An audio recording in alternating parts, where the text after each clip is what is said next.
Chapter 20. The blue and white porcelain bowl contained the fish head tofu soup. The milky white fish soup didn't have any impurities. The fish was plump and tender, and the tofu was crystal clear like jade, as if it would shatter with a touch. A rich fragrance lingered above the porcelain bowl. Under the dim light, it emitted an alluring luster. Bufang took a deep breath in satisfaction. The fragrance of the fish entered his nostrils and spread to his limbs and bones. The fish head tofu soup was actually a very difficult home-cooked dish. It tested one's control over the heat. However, with Bufang's culinary skills, he naturally had a very good control over the heat. Only then would the fish soup be as white as milk and be free of impurities. After carrying the blue and white porcelain bowl out of the kitchen and placing it on the table, Bufang found a small blue and white porcelain bowl and prepared to personally taste the delicious fish head tofu soup. "Dear boss, what are you cooking? Why does it smell so good?" Just as Bufang was about to start, a small head popped out from behind the door. Her charming big eyes stared straight at the fish head tofu soup placed in front of Bufang. Bufang was stunned for a moment. He glanced at the little girl expressionlessly. He had almost forgotten about this girl. With the fragrance of the fish head tofu soup, it was impossible for this girl not to be attracted. "I'm trying a new dish," Bufang said calmly. By the time Bufang finished speaking, the little girl had already run to Bufang from behind the door. Her small mouth was continuously smacking as her eyes stared fixedly at the porcelain bowl. "A new dish? It looks delicious. Is this fish soup? Why is the soup milky white? This tofu is so beautiful. It's like a work of art. Why isn't it cooked? Wow! This fish head is so meaty. It looks delicious." Bufang put down his bowl and chopsticks. He stared at the chattering little girl and sighed, not knowing whether to laugh or cry. "Go get a bowl and chopsticks. Let's try it together." The little loli's eyes immediately lit up, and a happy smile appeared on her chubby face. "Boss, you're the best." Thus, the little girl ran to the kitchen and took a porcelain bowl. She ran back quickly and stared at Bufang impatiently. The corner of Bufang's mouth twitched slightly as he smiled stiffly. He took the little loli's porcelain bowl and scooped up half of the fish soup.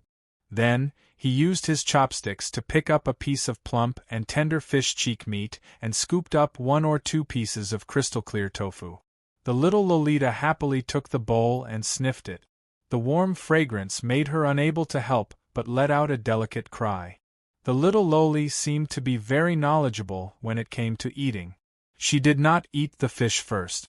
Instead, she held the porcelain bowl and drank a mouthful of the fish soup. The delicious milky white fish soup flowed into the little Loli's red and tender lip. The faint thickness made her feel as smooth as silk. The rich fragrance instantly bloomed in her mouth and enveloped her taste buds. The delicious taste made her body gently relax. "Good. Delicious. It smells so good." The little Loli held the bowl and took small sips with satisfaction. Her big eyes narrowed like 2 crescent moons. That blissful look made it seem as if she could hold the fish soup and drink it for the rest of her life. "Don't just drink the soup. Eat a piece of fish meat, there might be a surprise," Bufang gently said as he looked at the little Loli drinking the fish soup. He also scooped up a bowl of the fish soup and drank it. The taste was indeed rich and delicious. The freshness of the ingredients was vividly reflected.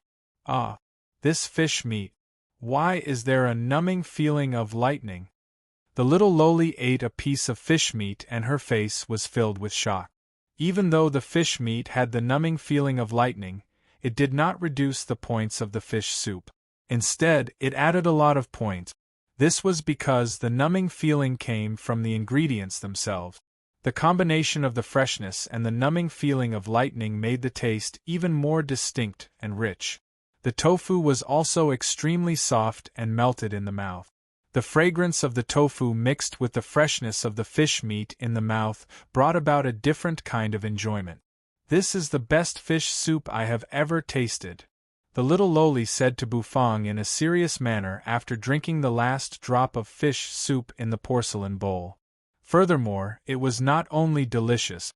As the fish soup entered her stomach, a warm feeling flowed through her entire body and the circulation of her true energy became much smoother.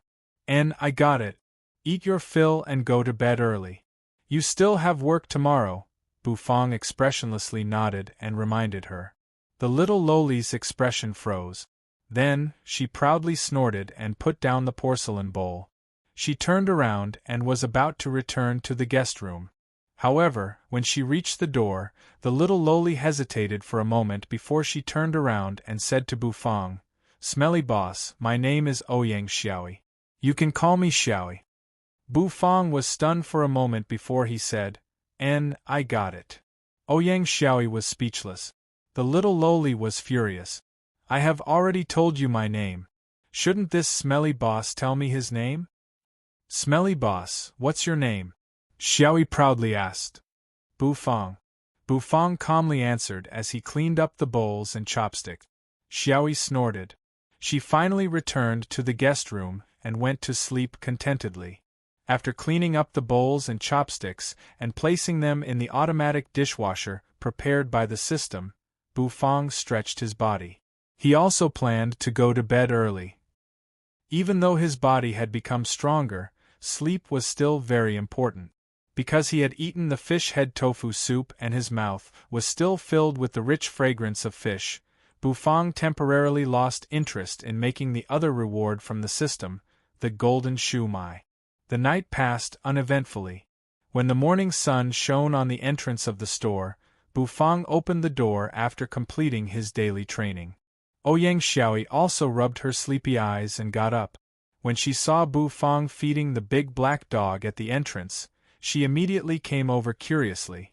When she saw that the bowl that the big black dog was desperately chewing on was filled with the egg-fried rice that she had eaten yesterday, she was completely confused. Bufang glanced at her and said expressionlessly, "I forgot to tell you yesterday. Because you are here to work to repay your debt, the store will not provide you with food. If you want food from the store, please pay the bill as usual." The little loli forcibly withdrew her gaze from the big black dog's bowl. After hearing Bufang's words, she immediately looked at him with pitiful eyes. Bufang was not moved at all. "All right." The little loli retreated in defeat. She cursed Bufang in her heart that he would not be able to find a wife in the future. Bufang leisurely curled up on the chair, basking in the warm sunlight. Ouyang Xiaoyi, on the other hand, was sitting not far away with a bitter face. The scene was quite harmonious. Finally, Fatty Jean and his group arrived and greeted Bufang with familiarity. "Good morning, Owner Bu. The weather is good today." A smile appeared on Fatty Jin's fat face. Bufang nodded and softly replied with an "n." He then stood up and entered the kitchen. "What do you want to order?" "Just tell the girl." "Oh right, there is a new dish today. Do you want to try it?" "Yo." A cute little girl actually came. "Owner Bu, your taste is really unique." Fatty Jean instantly smiled mischievously and looked at Ouyang Xiaoyi. However, the smile on his face quickly disappeared, and his face slightly trembled. "Oh my God! How could it be this girl? What the f***ck?" Fatty Jean blinked his eyes and glanced at the little loli. "That's right, it really is that girl. Oh my God! Owner Bu is really awesome. He can even get this girl to be a waiter.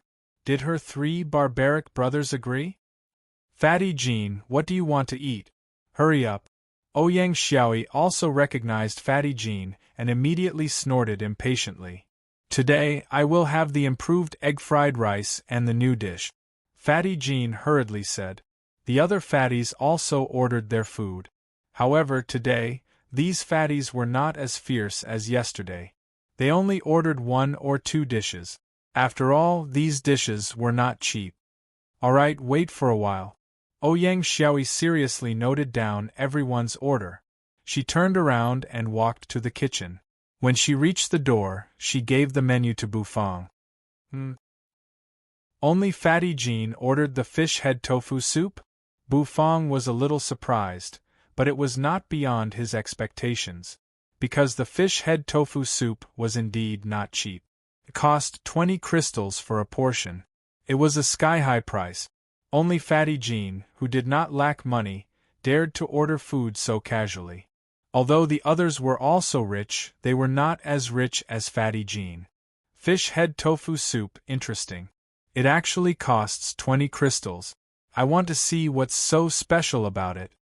Fatty Jean sat on the stool, his heart full of expectations. Chapter 21. A serving of fish head tofu soup took much longer than the egg-fried rice. Because it needed to be simmered over a fire, Bufang also finished cooking the egg-fried rice while he was cooking the fish head tofu soup. There was a window between the kitchen and the store that seemed to have just been opened by the system. Bufang placed the egg-fried rice on the window and called the little loli over. "This is the improved egg-fried rice. Serve it to the customer," Bufang calmly said. He ignored the little loli and returned to the kitchen. "He actually asked me to serve the dishes?" Ouyang Xiaoyi widened her eyes and her face was filled with disbelief. With her status, no one in the mansion dared to ask her to do any heavy work, let alone serve dishes like a servant. The little loli looked at Bufang's back and immediately scrunched up her nose as she arrogantly snorted. She picked up the tray with both hands. The egg-fried rice on the blue and white porcelain plate was emitting a rich fragrance as it continuously flowed into the little loli's stomach. She, who had not eaten breakfast, felt a pang of hunger. "Why does this smell so good?" Ouyang Xiaoyi was about to go crazy. The golden egg-fried rice seemed to be emitting an infinite amount of magic as it continuously aroused the hunger in her stomach. "This waiter is simply inhuman," Ouyang Xiaoyi muttered in her heart. She placed the egg-fried rice in front of Fatty Jean and angrily snorted.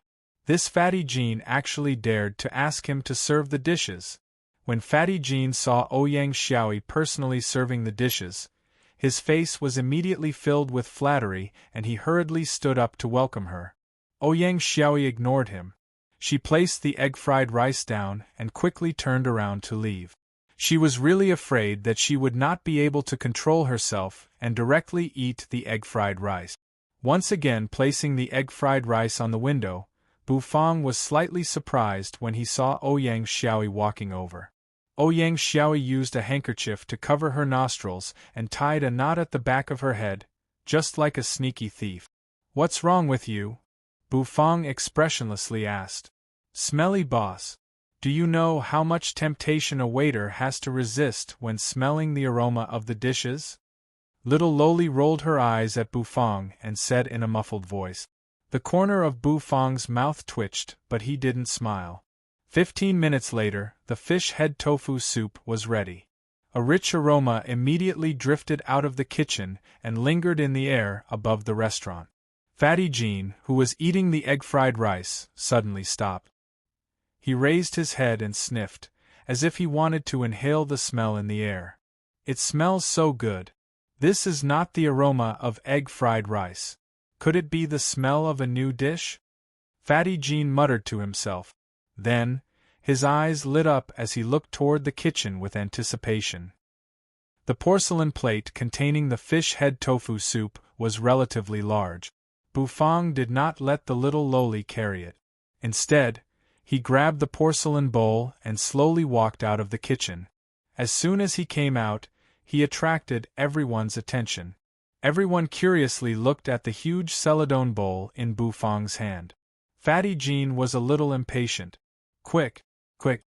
Fatty Jean eagerly looked at Bufang, who was slowly walking toward him. He couldn't hold back his urge to taste the delicacy.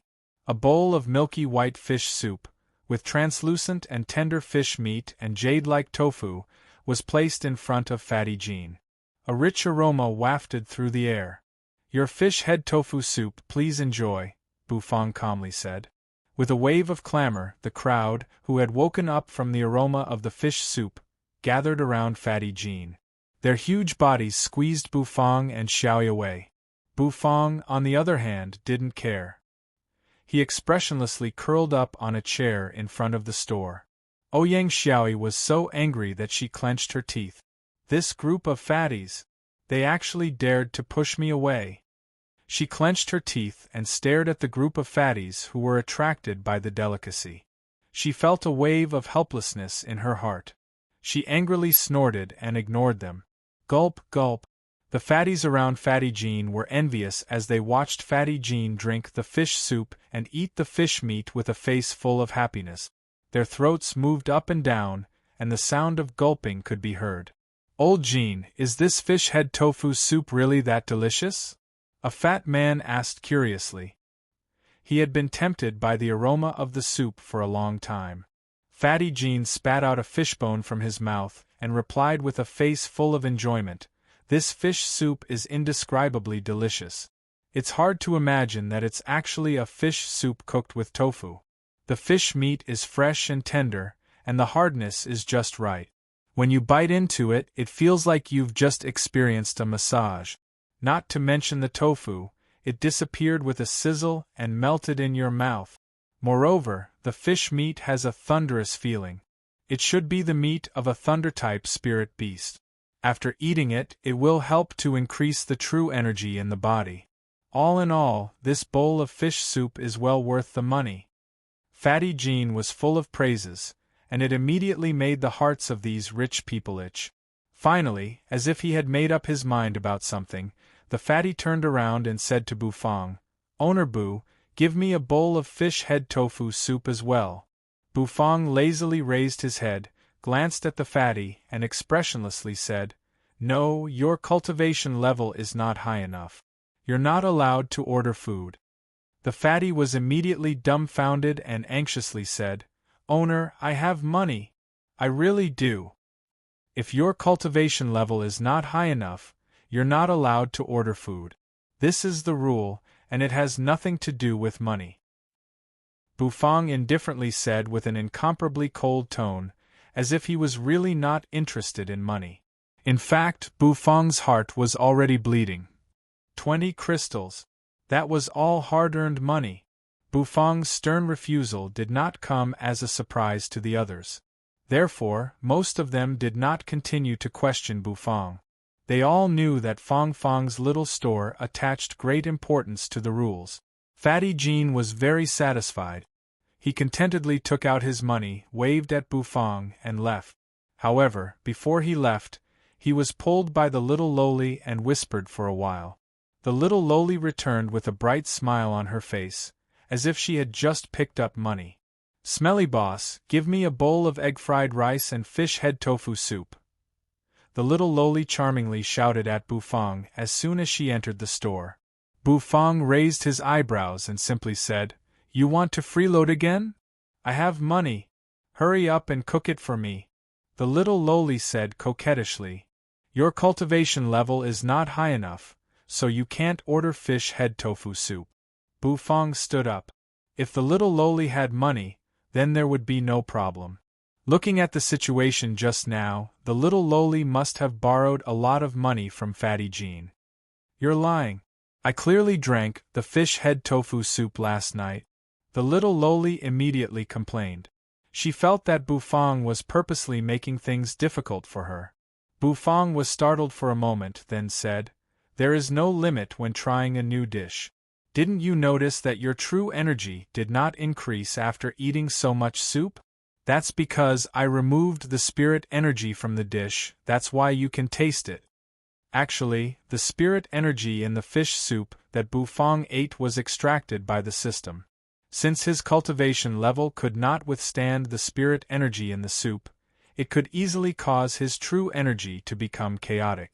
Therefore, the system would extract the spirit energy from the dish when he was tasting a new dish. Bufang only needed to feel the texture and taste of the dish. The little loli was speechless. She did notice that the true energy within Fatty Jin's body had increased by a large amount after eating the fish head tofu soup. It seemed like there was a limit. Then give me a bowl of egg-fried rice first," the little loli felt wronged and dejectedly said. "Oh, wait a moment," Bufang simply said, then turned around and went into the kitchen. After he entered the kitchen, 3 figures appeared outside the door. One of them was the elegant third prince, Ji Qingxue, while the other 2 were the extremely good-looking Xiao siblings. The moment the 3 of them entered the store, they were stunned when they saw the little lowly sitting on a stool with a pouting mouth. Xiaoyi? Why are you here? General Ouyang is going crazy looking for you. The entire imperial city is about to fall into chaos. Xiao Yinyu shouted in shock when she saw the little lowly. Only then did Ouyang Xiaoyi notice the 3 of them. When she turned around and saw Xiao Yinyu and the others, her pretty face immediately changed. Chapter 22. When Ouyang Xiaoyi saw Xiao Yinyu, she turned around without hesitation and planned to run toward the guest room. She saw that the situation was not good and wanted to sneak in. However, who was Xiao Yinyu? She was the most talented girl in the imperial city and a genius with a cultivation of 4th-grade battle spirit. She took a step forward and appeared beside the little lowly as if she had teleported. She grabbed onto the little lowly's clothes. Ah! Sister Yinyu, what a coincidence! Ouyang Xiaoyi blinked her big eyes and realized that she could not escape. She looked at the frosty Xiao Yinyu with an innocent and romantic expression. Xiao Yinyu, on the other hand, knocked on the little lowly's head and said, "You little girl, now that you've grown up, you even learned to run away from home. Do you know how anxious Grandpa Ouyang is?" Xiao Xiaolong and Ji Qingxue also walked over with smiles on their faces. Xiao Xiaolong even winked at Ouyang Xiaoyi and said, "Hey, the imperial city is about to be turned upside down by the old general because of this little girl, yet this little girl is secretly tasting delicious food here. If old General Ouyang finds out, won't he vomit blood from anger? Xiaoyi, be good. The old general is doing this for your own good, so you should go back. You're old and should not get angry." Ji Qingxue, dressed in white, gently looked at the little girl. Ouyang Xiaoyi felt wronged as she rubbed her head and muttered, "I'm not going back. Grandpa forces me to practice martial arts every day. How can my small arms and legs be suitable for wielding swords and spears? Besides, I'm so cute, wouldn't it be a waste for me to practice martial arts?" When Xiao Yinyu heard this, she was immediately amused. She had a good relationship with the little girl since they were young, so she understood Ouyang Xiaoyi's temperament very well. The Light Wind Empire is governed by martial arts. Your grandfather, old General Ouyang, was born a martial artist and followed His Majesty on expeditions. He naturally values martial arts and hopes that his descendants can inherit the essence of his martial art.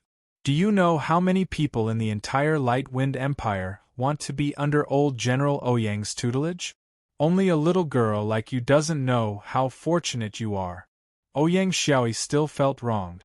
She pouted and angrily turned her head away with a tsundere expression. Ji Qingxue and Xiao Xiaolong immediately burst into laughter. This little girl had always been a source of amusement for them. Previously, they were still worried that she would run into danger after running away from home. Now it seemed that she was safe. The third prince, Ji Qingxue, patted Ouyang Xiaoyi's head and said sternly, "Xiaoyi, there are many experts from various sects in the imperial capital now. You must not run around. Now is not the time to throw a tantrum.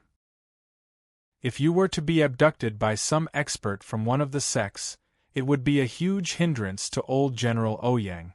The little girl was still a little afraid of the gentle and refined third prince Ji Qingxue. She blinked her big eyes and nodded in an aggrieved manner. At this time, Bufang had finished cooking the egg fried rice. He put the egg fried rice on the window and said in a cold voice, "Little girl, your egg fried rice." Sigh. Coming. Hearing that her egg fried rice was ready, the grievance on the little girl's face immediately disappeared. She jumped up excitedly and quickly ran to the window. She placed the fragrant egg fried rice on the table. The little girl was already starving and could not be bothered with the third prince and the others. She immediately buried her head in the food and began to gorge herself. This girl. I can't believe she actually found this place. Xiao Xiaolong smiled as he looked at Ouyang Xiaoyi, who was burying her head in the food, and a gentle expression appeared on his face. Owner Bu, give me the improved egg-fried rice, the third prince, Ji Qingxue, elegantly shouted toward the kitchen. However, Bu Fong did not come out. He just calmly replied, I'm ordering from that little girl. Ji Qingxue, Xiao Xiaolong, and Xiao Yinyu were all startled. The little lowly who was gobbling down the celadone plate was startled for a moment. Then, she raised her head with a few grains of golden rice on her face and adorably said, I am now a waitress here. Tell me what you want to order first. You? Waitress? Xiao Xiaolong widened his eyes and looked at Ouyang Xiaoyi with a strange expression. Owner Bu is really awesome. He actually dared to take this little girl as a waitress. Isn't he afraid that the 3 barbarians from the Ouyang family will tear down his store? Xiao Yinyu frowned and said, Xiaoyi, it's not easy for Owner Bu to open this store. Don't be a scourge. Ji Qingxue also nodded with a serious expression. Ouyang Xiaoyi expressionlessly looked at the 3 of them. She really wanted to spit out a mouthful of egg-fried rice at them. What did they mean by scourge? Was she, Ouyang Xiaoyi, so awesome? It was obviously this smelly boss who threatened her and wanted her to pay with her body, okay? After swallowing the egg-fried rice in her mouth, Ouyang Xiaoyi snorted and said, Look for me when you order. Tell me what you want to eat. This waitress doesn't have time to be intimate with you guys. At this moment, the 3 of them could not help but admit that Owner Bu really hired this little girl as a waitress. They also admired Bu Fong's guts. Who didn't know that the little princess of the Ouyang family was the #1 troublemaker in the imperial city? She would feel uncomfortable if she did not cause trouble all day long. There's a new dish? When Xiao Xiaolong saw the name of a new dish appear on the menu, he immediately widened his eyes in surprise. Xiao Yinyu and Ji Qingxue's attention was also attracted by it. It was no small matter that Owner Bu had released a new dish. Li's fish and fish head tofu soup? Xiao Xiaolong read out. His eyes narrowed and the corner of his mouth twitched. Li's fish costs 20 crystals each. Fish head tofu soup costs 20 crystals each. Owner Bu's dishes are as expensive as ever. That fish head tofu soup is so delicious. I tasted it last night. It's really delicious. It's the best fish soup I've ever tasted. It's even better than the Fat Uncle's 7-star glazed fish soup. Ouyang Xiaoyi's eyes lit up as she hurriedly said. Xiao Yinyu was startled. The fat Uncle Ouyang Xiaoyi mentioned was none other than the head chef of the imperial kitchen. How could this fish soup be better than the fat uncle's signature dish? I'm indeed looking forward to it. Since Xiaoyi said so, then give me Li's fish. Ji Qingxue smiled elegantly and narrowed his eyes. Ouyang Xiaoyi expressionlessly looked at him. What happened to the trust between people? Then I'll order the fish head tofu soup, Xiao Yinyu gently said. Her voice was still as pleasant as before, like the chirping of a bird in an empty valley. I'll order the improved egg-fried rice. Xiao Xiaolong was having a headache. He never expected that Bu Fong would release a new dish today. Therefore, he did not bring enough crystals and the store did not allow customers to buy on credit. All right, wait for a while. The little lowly earnestly noted down the dishes ordered by the 3 of them. Then, she ran toward the kitchen window and reported the names of the dishes to Bu Fong. All right, got it. Bu Fong expressionlessly nodded his head. Then, he turned around and began to prepare the ingredient. Someone ordered the Li's fish? Bu Fong's heart skipped a beat. He was looking forward to it as well. He walked toward the wine jar and removed the cloth cover. Suddenly, a rich aroma of wine rushed into his nose. The intoxicating aroma caused his face to involuntarily blush. He took out the rank 3 ice sea fish that had been marinated last night. The light blue meat of the ice sea fish had been marinated a little pink due to the marination.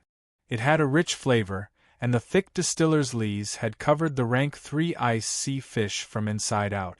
Bufang swept away the distiller's grains on the outside of the ice sea fish's body, leaving only the distiller's grains in its belly. Then, he placed it on the chopping board and used a kitchen knife to make a few cuts on the fish. This was to allow the fish to fully absorb the flavor during the steaming process. He carefully placed the third-grade ice sea fish on a blue and white porcelain plate provided by the system. Then, he placed it into the steamer and began to steam it. This process would take about 10 minutes. Therefore, Bufang began to prepare the fish head tofu soup. Bufang, who had cooked it a few times, was already very familiar with this dish. His smooth movements were full of beauty. While the fish head tofu soup was simmering, Bufang began to cook the egg-fried rice. The egg-fried rice did not take much time, so Bufang quickly finished cooking it. Ouyang Xiaoyi once again used her unique posture to serve the dish. The corner of Bufang's mouth twitched. At this moment, a mellow and rich aroma of fish and wine wafted out from the steamer.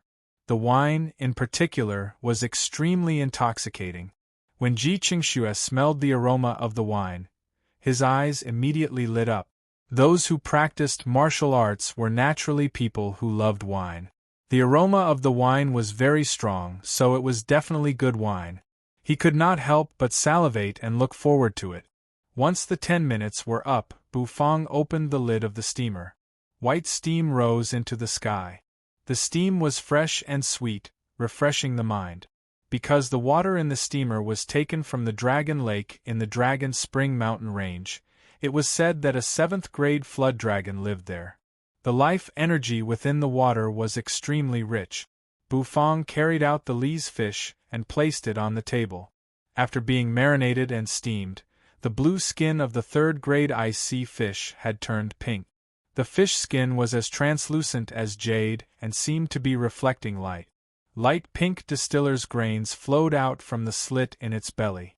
The soup made from the distiller's grains was mellow and rich, as if it was a fine wine that had been stored for many years. Due to the steaming, the slit in the slit was bloated and the oil flowed down, sparkling and translucent. Bufang himself gently swallowed his saliva. The rich wine aroma made his face slightly red. He did not let Ouyang Xiaoyi serve this Li's fish because it was a new dish and he wanted to serve it himself.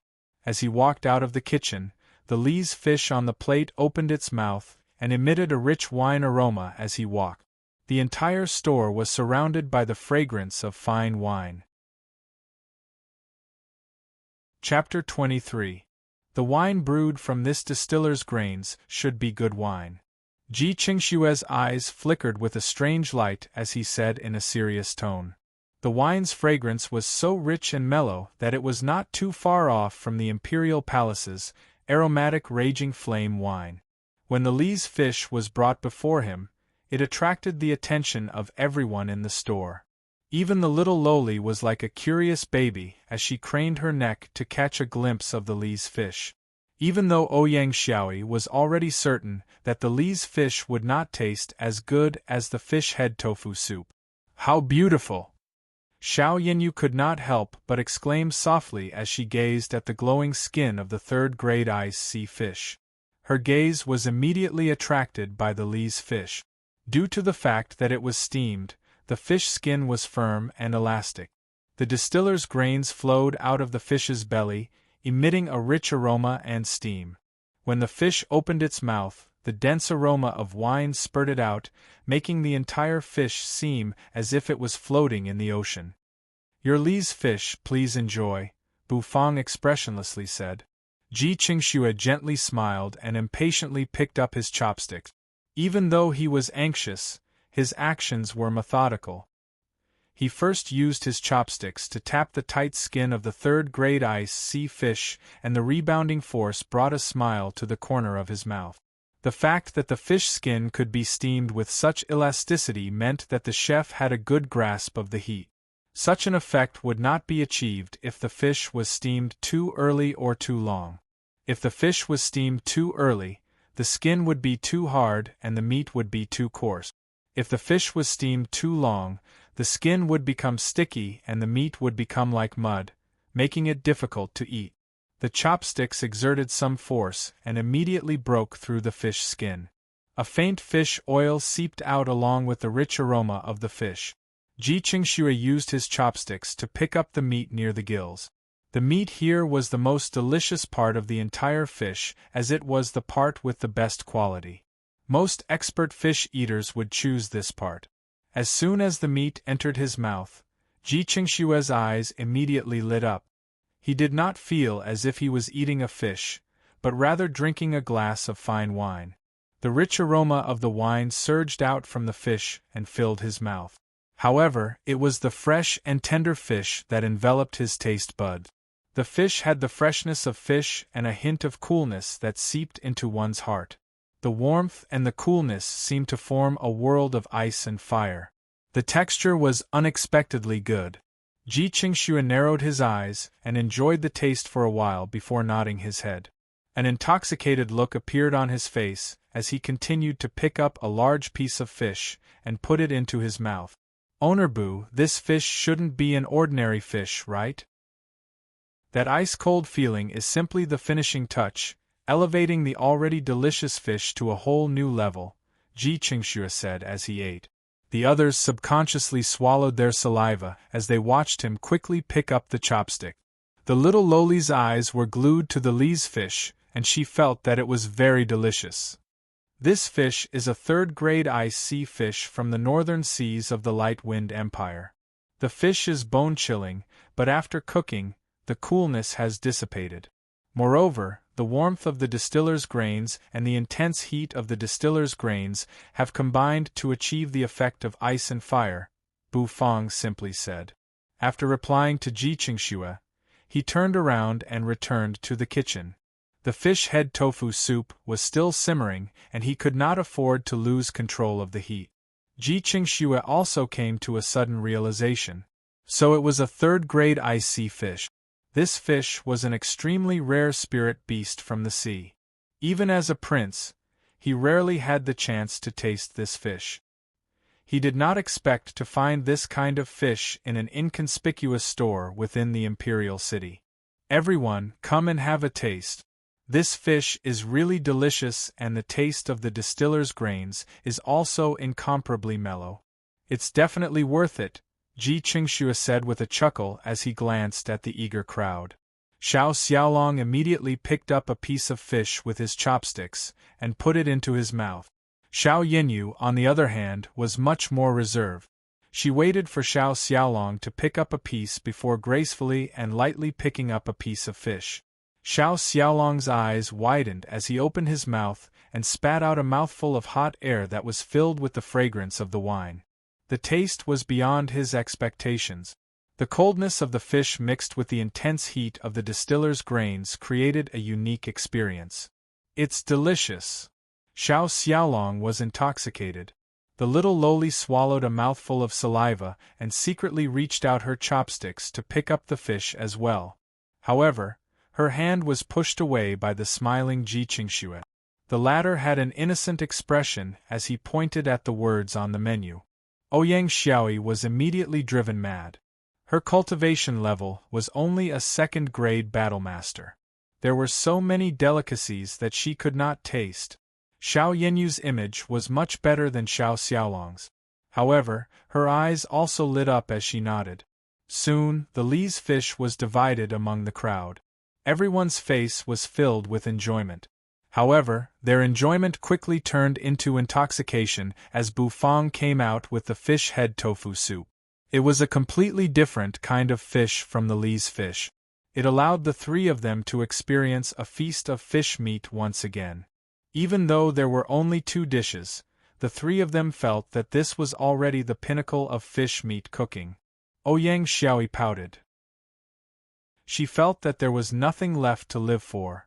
For the first time, she felt that her grandfather's decision to force her to practice martial arts was the right one. If she worked a little harder, she would be able to reach 3rd-grade Battlemaniac. At that time, she would be able to taste all of these delicious dishes. "Thank you for tasting. The total is 50 crystals," Bu Fang expressionlessly said as he announced the price of their meal. After the delicacy came the extreme heartache. 50 crystals. Some low-level rogue cultivators might not even have 50 crystals for a month's worth of cultivation resources. Owner Bu's dishes are really expensive. The corner of Xiao Xiaolong's mouth twitched. But it's worth it, isn't it? Bu Fang expressionlessly said as he glanced at Xiao Xiaolong. Fine, you're the boss. What you say makes the most sense. Xiao Xiaolong did not say anything. He was only grumbling a little. As the son of an empire's general, he could still afford such a small amount of crystals. Xiao Yanyu and the other two left. Before they left, they wanted to take Ouyang Xiaoyi with them but were stopped by Bu Fang. Her working hours are not over yet, so she can't leave. Of course, you can let her go home after business hours, Bu Fang lightly said. Xiao Yanyu and the others looked at Bu Fang with a strange expression. They did not insist and left one after another. The little loli was like a frost-bitten eggplant. She sat on a stool with a face full of resentment. She supported her chin with both hands as if she was thinking about life. Smelly boss, your dishes are so delicious, but why do you have to set a cultivation level restriction? I can't even eat anything. Do you want me to work hard and cultivate? Ouyang Xiaoyi complained. Good ingredients can be cooked into delicious dishes. The higher the grade of the ingredient, the more abundant the spirit energy and the more delicious the taste. Bu Fang expressionlessly explained, however, due to the high spirit energy content of high-grade ingredients, those with a low cultivation level would easily explode from the spirit energy. I'll go back and cultivate properly.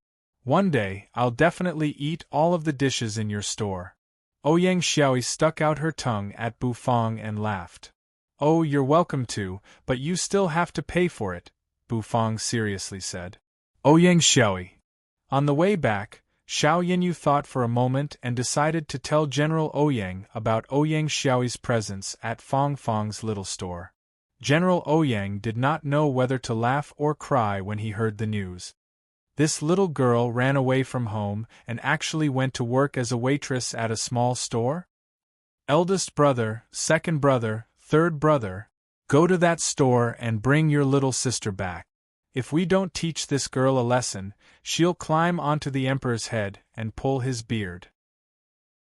Old General Ouyang, who was sitting on the high seat, had a dignified expression on his face as he spoke to his three brothers, who were as burly as bears. Yes.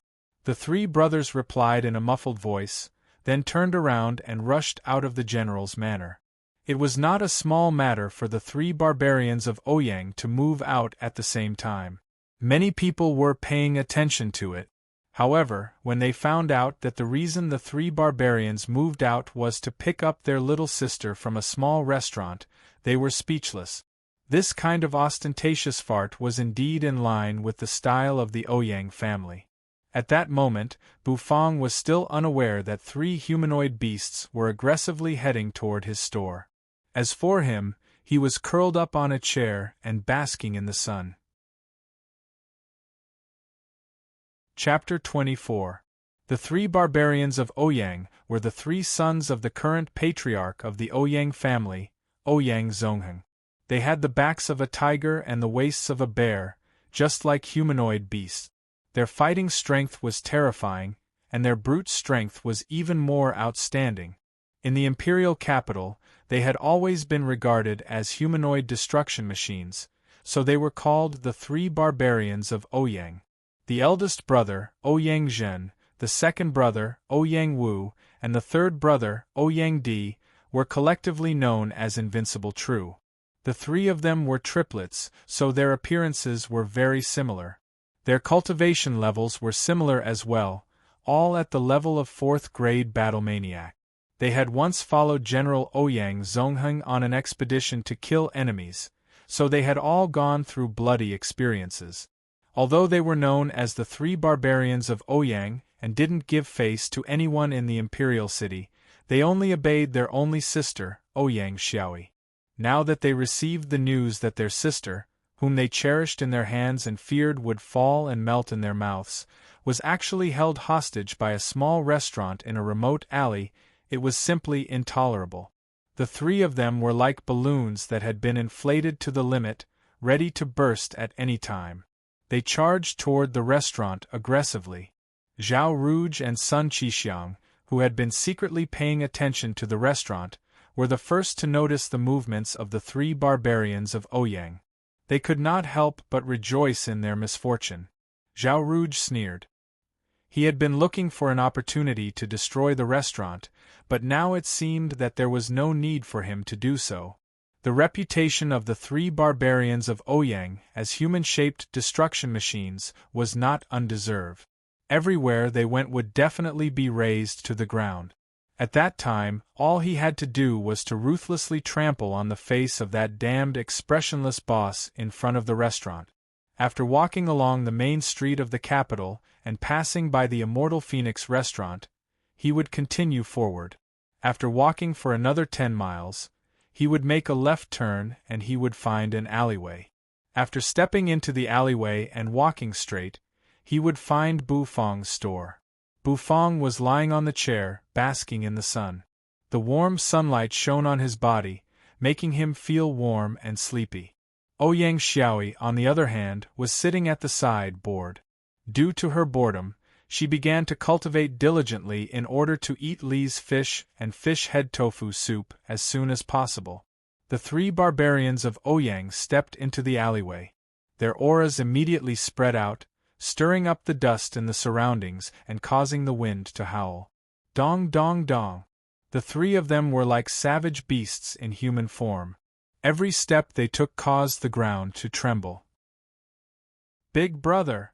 In front of us is the small restaurant that kidnapped my little sister. Let's go and kill that audacious boss. Ouyang Wu said in a muffled voice as his eyes widened in anger. Ouyang Di's beard puffed up as he patted his chest and roared, "Damn it! How dare they kidnap our precious little sister? If I don't tear down that black inn today, I will abstain from drinking for 3 days. Let's go. Let's see who exactly is so daring." Ouyang Zhen could be considered the steadiest of the three brothers, but when it came to his little sister, he became a lot more irritable. Thinking about his little sister's cute voice and smile, thinking about how she might be suffering torture that ordinary people couldn't bear, his heart felt like it was being cut by a knife. The large black dog that was lying on the ground suddenly felt the ground shake, and it immediately opened its drowsy eyes. Not far away, 3 huge figures were approaching. It opened its mouth, yawned, and continued to lie on the ground. Bu Fong was also awakened by the vibration. He looked into the distance in confusion and saw the 3 barbarians of Ouyang standing at the entrance of the restaurant. "Who are you? Are you here to eat?" Bu Fong said expressionlessly. "Bah! You are a black inn. Who wants to discuss a meal with you? We are here to look for our little sister." Ouyang Wu's temper was the most explosive, and he immediately roared. Bu Fong was stunned. Looking for his little sister? Could these 3 brothers who looked like Zhang Fei have come to the wrong place? This is a proper restaurant, not a brothel. What little sister? No. Since they were not here to eat, Bu Fong could not be bothered and continued to lie on the chair. "You brat, you still dare to talk nonsense with us? I can feel our little sister's aura. She is in your restaurant. If you don't hand her over, I will raze your little restaurant to the ground." Ouyang Di clenched his fist, and the sound of bones colliding could be heard. He looked at Bu Fong maliciously. Bu Fong expressionlessly glanced at the 3 men. He finally figured out who they were looking for. It turned out that they were looking for Ouyang Xiaoyi. Bu Fong stood up and calmly shouted at Ouyang Xiaoyi, who was sitting not far away and concentrating on her cultivation. "Hey, little girl, someone is looking for you." After being shouted at by Bu Fong, Ouyang Xiaoyi stopped cultivating. She unhappily glared at Bu Fong and looked outside the store. Soon, she saw her 3 brothers who looked like monsters in human form. Ouyang Xiaoyi's expression changed. She knew in her heart that elder sister Yanyu must have exposed her whereabouts. "Smelly boss. They are my brothers. They want to capture me and bring me home. Help me hold them off," Ouyang Xiaoyi muttered. She turned around and ran toward the guest room upstairs, disappearing in an instant. Bufang blinked his eyes and expressionlessly watched Ouyang Xiaoyi disappear. His heart was filled with doubt. He once again glanced at the three burly men outside. The cute and sweet Ouyang Xiaoyi and the rough and ugly three barbarians. Were they really born from the same genes? They all had the same father and mother. Why was there such a big difference between them? She doesn't want to see you, Bufang honestly said. What? You brat, you still want to stop us from meeting? Damn it! How dare you imprison my little sister? Ouyang Zhen was furious.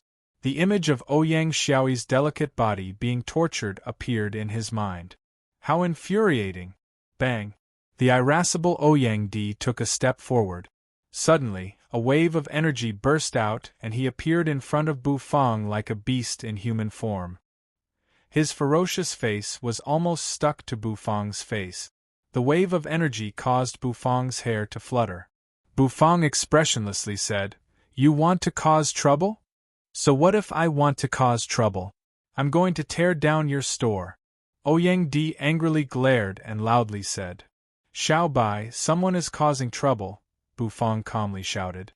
"Troublemaker, you will be stripped as an example to others." A mechanical voice rang out and Xiao Bai's huge body appeared behind Bufang. Its mechanical eyes were flashing. Ouyang Di narrowed his eyes and grinned. "So there's a helper. Brothers, let's attack together and kill him." Ouyang Wu and Ouyang Zhen appeared behind Ouyang Di. The aura of the three brothers was surging like a raging wave, constantly crashing into the store. With their aura, a normal store would have already collapsed under the bombardment of their aura. However, Fang Fang's little store was completely unscathed. Interesting, this store does have some tricks up its sleeves. Ouyang Zhen furrowed his brows and scanned the surroundings. Other than a skinny, fair-skinned gigolo and a lump of iron puppet, there was nothing else in the store. Oh, and the big black dog that was sleeping soundly at the entrance. No matter how I look at it, it looks like a normal store. How could a store like this have the guts to kidnap his little sister? Could it be that the owner is hiding something? Or is there an expert from the sex hiding in the store? Ouyang Zhen seriously looked at Bufang and became even more confused. He was only a second-grade battlemaster and his level of true energy was even weaker than his little sister's. Just as Ouyang Zhen was pondering. Bang! Bang! With two loud sounds, two huge figures were sent flying and miserably fell to the ground. Ouyang Zhen was startled. When he looked over, his pupils suddenly constricted. He saw that Ouyang Wu and Ouyang Di had already been thrown into the walls of the alleyway and were deeply embedded. "Sorry, big brother, this was all an accident." An accident? Ouyang Wu and Ouyang Di were coughing up dust as they struggled to climb out of the wall. How embarrassing, the three barbarians of Ouyang were actually thrown out like balls. Chapter 25. The three barbarians of Ouyang gathered the true energy within their bodies and solemnly looked at Whitey, who was standing behind Bufang, as if they were facing a great enemy. "Boss, this puppet is so strong. Second brother and I didn't even know what was going on before we were thrown out." Ouyang Di's eyes widened as he looked at Xiao Bai warily. This puppet seemed very powerful. How can a puppet be so powerful? Could it be a puppet made by experts from the sex? But those bastards from the sex couldn't possibly have a puppet like this. Otherwise, how could they have been destroyed by the Imperial Army so easily? Ouyang Zhen thought. Bufang expressionlessly looked at the three savage beasts in human form. He did not care about what they were thinking at this moment. He indifferently said, "Seeing that you are the brothers of the little girl, I will let you off this time. If there is a next time, you will bear the consequences." "Big brother, this Xiao Bai face is threatening us?" Ouyang Di said in disbelief. In the Imperial City, who would dare to threaten the three barbarians of Ouyang? Even though they were not good-for-nothings, they were even more of a deterrent than a good-for-nothing. Wherever they passed, everyone kept quiet out of fear of attracting their attention. Now, a reckless Xiaobai face had appeared in a small restaurant in an alleyway and even threatened them in public. Did the three barbarians of Ouyang look like people who would be easily threatened? The dignity of the three barbarians of Ouyang cannot be violated, Ouyang Zhen said fiercely as he glared at them. The corner of Ouyang Di's mouth curled up. This was the big brother who led the three barbarians of Ouyang to conquer the imperial city. Never be afraid. However, Ouyang Zhen's next words almost made Ouyang Di vomit blood. Ouyang Zhen put away his ferocious face and glanced at Xiaobai behind Bufang. He said, "Brother, let's make a deal. Hand over our little sister and we'll forget about this." Bufang was expressionless as he said, "You'll have to ask your little sister. She came to my restaurant to eat but didn't pay, so she has to pay with her body. She wants to be a waiter here for a full 7 days. Today is the first day." What the hell? The three barbarians of Ouyang were stunned, their mouths wide open in disbelief. Ouyang Wu said, "Then it must be because the food here tastes terrible. Otherwise, why wouldn't little sister pay for it? Although I'm a little unruly and fierce, I'm still very principled." These words immediately made Bufang frown. As a chef, it was taboo for others to say that the food he cooked tasted bad, because it was the biggest insult to a chef. Side mission unlocked. Conquer the stomachs of the three barbarians of Ouyang. The three barbarians of Ouyang have already violated the dignity of the host's noble chef. Please use your invincible culinary skills to thoroughly slap their faces. The system will always be your strongest shield. Mission reward, brewing technique. The serious and proud voice of the system sounded in his mind, causing Bufang to be stunned. He did not expect to start a side mission just like that, and it was a mission with a reward. "Hey, the three of you have never eaten the food in my store, how can you say that it tastes bad?" For the sake of the mission, Bufang asked in a serious tone. The three barbarians of Ouyang looked at each other, then at each other. Then, Ouyang Zhen curled the corners of his mouth and said, "I said your food tastes bad, so what?" Bufang's expression was ice-cold. He was angry. The big black dog, who was lying at the entrance, immediately raised its head. Its eyes glared at Bufang, then turned to look at the three barbarians of Ouyang, as if it was sneering. After sneering, it went back to lying on the ground. "Aren't you guys looking for your little sister? Fine, I'll give you guys a chance. Let's make a bet. You guys can enter my store and eat my food. If it tastes bad, you can take the little girl away. If it tastes good, you guys can run home naked," Bufang said coldly. A bet? This Xiaobai's head must have been caught in the door.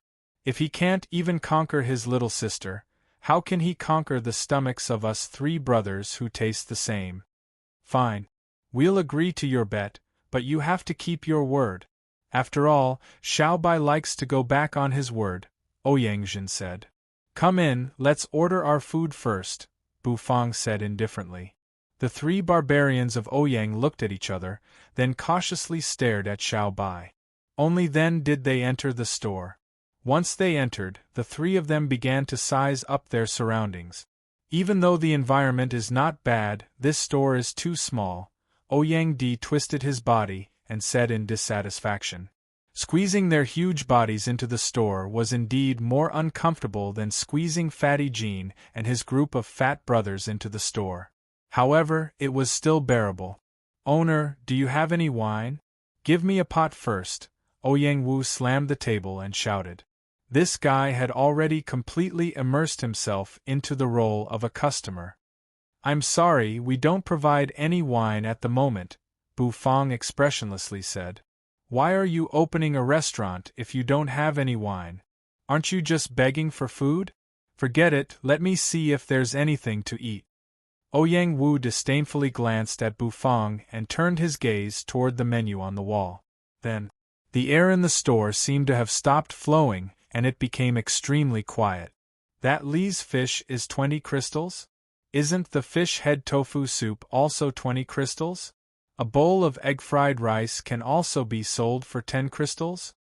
Even though Ouyang Zhen was boorish, he was not stupid.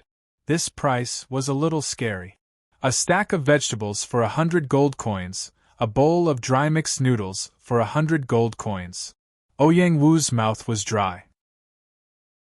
Now I know why my little sister doesn't have the money to pay the bill. It's because this is a scam. Ouyang Di angrily roared as he slammed the table. Bufang frowned. Are you guys still going to order? The little girl is in my store. If you win the bet, you can naturally bring her back. For my little sister, I'm willing to be scammed. Give me a serving of Li's fish first. Ouyang Zhen slammed the table and said, Boss, if you have Li's here, why don't you have wine? Ouyang Wu's eyes widened as he asked in dissatisfaction. Bufang expressionlessly said, The Li's are used to make Li's fish, not to make wine. Ouyang Wu was a little confused. What was the difference? Could wine be made from Li's alone? Then give me a serving of Li's fish as well. Ouyang Wu said. My store only has 1 Li's fish left, please order something else, Bufang lightly said. Ah, this is a scam. If it wasn't for my little sister, I would have smashed your store right now. Ouyang Wu was a little mad as he finally ordered the improved egg-fried rice. Ouyang Di did not say anything and ordered a serving of fish head tofu soup. After the 3 of them finished ordering, Bufang nodded and said, Please wait a moment. Then, Bufang entered the kitchen and began to prepare the dishes. Zhao Rouge was sitting on a sandalwood chair as he read his subordinate's report. He lightly smiled and said, You're saying that the 3 barbarians of Ouyang have already entered the store? It seems like the store is not far from destruction. Even though the 3 Ouyang brothers are brainless, their cultivation levels are indeed high. It is easy for them to tear down a small store. Call everyone, let's go out and watch the show. Zhao Rouge opened his paper fan and elegantly chuckled as he led his subordinates out of the left minister's manor. Sun Qixiang had already received the report from his subordinate. His sesame-sized eyes narrowed as he sneered. You dare to mess with me with chili and even made me run around naked in public. I want to see how you're going to continue operating after offending the 3 barbarians of Ouyang. Besides Zhao Rouge and Sun Qixiang, Xiao Yanyu and the others who received the news all changed their expressions and rushed toward Fang Fang's little store. They all knew how terrifying the 3 barbarians of Ouyang were. Xiao Yanyu was even more annoyed. She did not expect the old general to directly send the 3 barbarians of Ouyang. If anything happened to Fang Fang's store, it would be her fault. For a moment, many people were rushing toward Fang Fang's little store. Of course, they all seemed to think that Bufang's store would be destroyed by the 3 barbarians of Ouyang. Chapter 26. Big Brother, don't you think that Xiao Bai's face is stupid? He made a bet with us, but it's up to us to decide whether the food tastes good or not. Even if the food he cooks is really good, he can't do anything if we say it doesn't taste good. When the time comes, he still has to hand over little sister. Ouyang Di secretly said to Ouyang Zhen, who had a serious face. Ouyang Zhen glanced sideways at his 3rd brother and snorted, With our stomachs, the delicacies of the imperial chefs all taste the same in our mouths. How could we possibly tell whether it's delicious or not? Aren't you just farting? This time, Xiao Bai's face is definitely going to lose. Ouyang Zhen raised his beard and said proudly. Ouyang Wu sighed and said, Big Brother is indeed the smartest among us 3 brothers. You can see through everything. It's just that we drank too much and lost our sense of taste. Other than wine, everything we eat now tastes like plain water. It's really uncomfortable. Ouyang Wu sighed. 2nd brother. It's okay. When we get little sister back, Big Brother will treat you to the exquisite aroma raging flame wine that His Majesty bestowed to Big Brother. I guarantee that you will experience the feeling of being licked by flames. Ouyang Zhen patted Ouyang Wu's shoulder and said, Hey. Then thank you Big Brother. With this stomach of mine, only alcohol can feel it. Ouyang Wu grinned. While the three were chatting, Bufang had already started preparing the food in the kitchen. The third stage ice sea fish needed to be marinated in advance to make the Lee's fish, so he only prepared 2 last night. He had already cooked one and planned to have a taste of the other one tonight, but since someone ordered it, he decided to take it out and cook it. After removing the lees from the body of the rank 3 ice sea fish, Bufang used the kitchen knife to make 2 cuts on the fish. Finally, he placed it in the steamer to steam. The egg fried rice and fish head tofu soup were also cooked. The aroma of the egg fried rice was very rich. It floated out of the kitchen and wrapped around the 3 barbarians of Ouyang like silk, making their noses twitch. It smells so good. Looks like this Xiao Bai's face is quite good, Ouyang Di said with a face full of intoxication. The other 2 were silent, but they didn't mind. No matter how strong the fragrance was, it was useless, because when it entered their mouths, it would all taste the same. Because the little girl wasn't around, Bufang personally brought out the egg-fried rice and placed it on the table, saying, "Whose egg-fried rice is yours? Please enjoy." These 3 brothers all looked like Zhang Fei. The slightly face-blind Bufang had already forgotten who they were. "This is mine." Ouyang Wu squinted his eyes and took a deep sniff of the egg-fried rice. Immediately, he felt a rich aroma filling his nostrils. To be honest, it was really fragrant. Ouyang Wu couldn't help but start eating. He scooped up a spoonful of egg-fried rice. The thread-like egg liquid entered his mouth and instantly solidified. The pearl-like rice grains seemed to be jumping between his mouth and teeth, giving him a different kind of feeling. Gulp. After swallowing the egg-fried rice, Ouyang Wu remained expressionless. Although the taste of the egg-fried rice was excellent, he couldn't taste it at all. Ouyang Zhen and Ouyang Di also took a spoonful and put it into their mouth. Both of them frowned. "What the hell did you cook? There's no taste at all. You call this delicious?" Ouyang Zhen curled his lips and threw the spoon on the table with dissatisfaction. Bufang was startled. How was that possible? This improved egg-fried rice wasn't delicious? This was the first time he met such a customer. Even the improved egg-fried rice was unable to conquer them. Bufang smelled the fragrance of the egg-fried rice in the air. It was still as thick as silk, caressing his cheek. There should be nothing wrong with the taste. Could it be that the 3 of them have very picky tastes? Bufang pondered. "Xiao Bai, you should just admit defeat and hand over our little sister. There's no way you can cook a delicacy that can impress us 3 brothers," Ouyang Di said with a complacent smile. His full beard seemed as if it was about to twist. This plate of egg-fried rice, the 3 of them really stopped eating after eating a spoonful. This greatly exceeded Bufang's expectations. Even the big black dog lying at the entrance raised its head. Its eyes were filled with anticipation as it stared at the scene in the store. "Please wait a moment." Bufang's expression was incomparably grim. He felt that his culinary skills had been seriously challenged. He returned to the kitchen. The fish head tofu soup was ready to be served. He carefully poured the soup into a large porcelain bowl. The Lee's fish still needed a few more minutes, so he carried the fish soup out of the kitchen. "Fish head tofu soup, please enjoy," Bufang solemnly said. The fragrance of the fish head tofu soup was not inferior to the egg-fried rice at all. The freshness of the fish and the fragrance of the tofu blended together. It was as if a light gauze was gently caressing one's skin.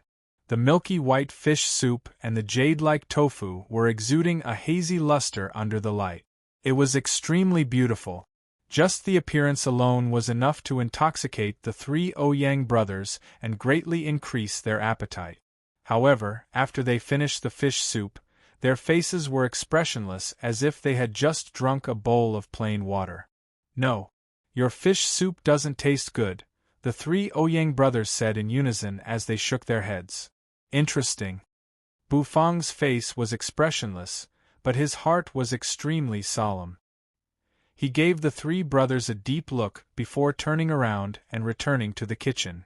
He only had one last dish left. If even this dish could not impress them, then it could only mean one thing. There must be something wrong with the taste buds of these three. As a chef, he was very confident in his dishes. Even though the three brothers' performance was beyond his expectations, it was impossible for his confidence in his culinary skills to waver in the slightest. When the Lee's fish was taken out from the steamer, a rich wine aroma instantly wafted out and filled the entire store. The three Ouyang brothers who were proudly sitting in the store suddenly stiffened. It was as if their souls had been sucked away. Big brother! What a strong wine aroma! Ouyang Di felt his mouth go dry. His eyes were wide open like copper bells. The moment the wine aroma appeared, he was instantly immersed in it and was unable to extricate himself. Ouyang Wu and Ouyang Zhen also felt the same. They felt as if there were bugs scratching their hearts, making them want to drink. This is definitely the aroma of a fine wine. Only the aromatic raging flame wine from the Imperial Palace can compare to it. This store has this kind of wine? Ouyang Zhen kept swallowing his saliva. He couldn't wait to see the wine.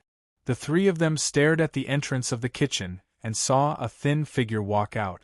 Bufang walked out slowly with the Lee's fish in his hands with an incomparably serious expression. However, the three pairs of eyes that looked as if they had seen their prey made his heart skip a beat. What the hell? Here's your Lee's fish. Please enjoy, Bufang said solemnly as he placed the Lee's fish on the table. Why is it Lee's fish? It's not wine. The three Ouyang brothers exclaimed in unison. Their voices were filled with disappointment. I've already said that this store doesn't provide wine at the moment, Bufang replied expressionlessly. Xiao Bai, you've lost for sure. Without wine, you won't be able to move us. You'd better obediently hand over our little sister. Ouyang Zhen sighed as he looked at the Lee's fish with incomparable disappointment. Give it a try. Bufang was unmoved and he remained calm. At that moment, Ouyang Xiaoi, who had already hid in the guest room, suddenly walked out. Her face was filled with worry. It seemed like abandoning the smelly boss like that was a little disloyal. What if the smelly boss was beaten up by the three brothers?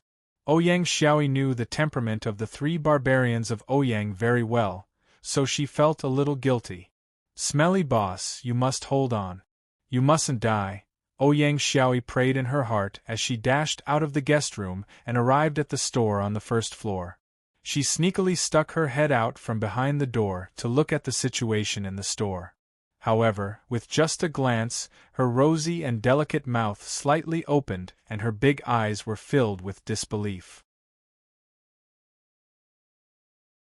Chapter 27. Ouyang Xiaoi hid behind the door and peeked into the store. She saw her three barbaric brothers gobbling down a plate of Lee's fish. That's right. It was as if a normal person had eaten the egg-fried rice cooked by Bufang. The blissful expression on their faces gave Ouyang Xiaoi goosebumps on her arms. It was precisely because she understood that Ouyang Xiaoi was surprised and in disbelief. Even though she admitted that the smelly boss's dishes were delicious, her three brothers had the same taste no matter what they ate. It was impossible for them to be moved, right? Oh, I got it. The smelly boss's Lee's fish has a strong aroma of alcohol. The aroma of the alcohol seeped into the fish, causing the taste of the fish and the alcohol to blend together. That's why the brothers were conquered. Their taste buds can only taste wine. Ouyang Xiaoi's eyes lit up as she analyzed the situation with certainty. As Bufang watched the three of them gobble down the food, a hint of relief finally appeared on his serious face. As expected, there was no one that could not be conquered by delicious food. He had won this bet. Congratulations to the host for completing the side mission. Conquer the stomachs of the three barbarians of Ouyang. The reward will be released later.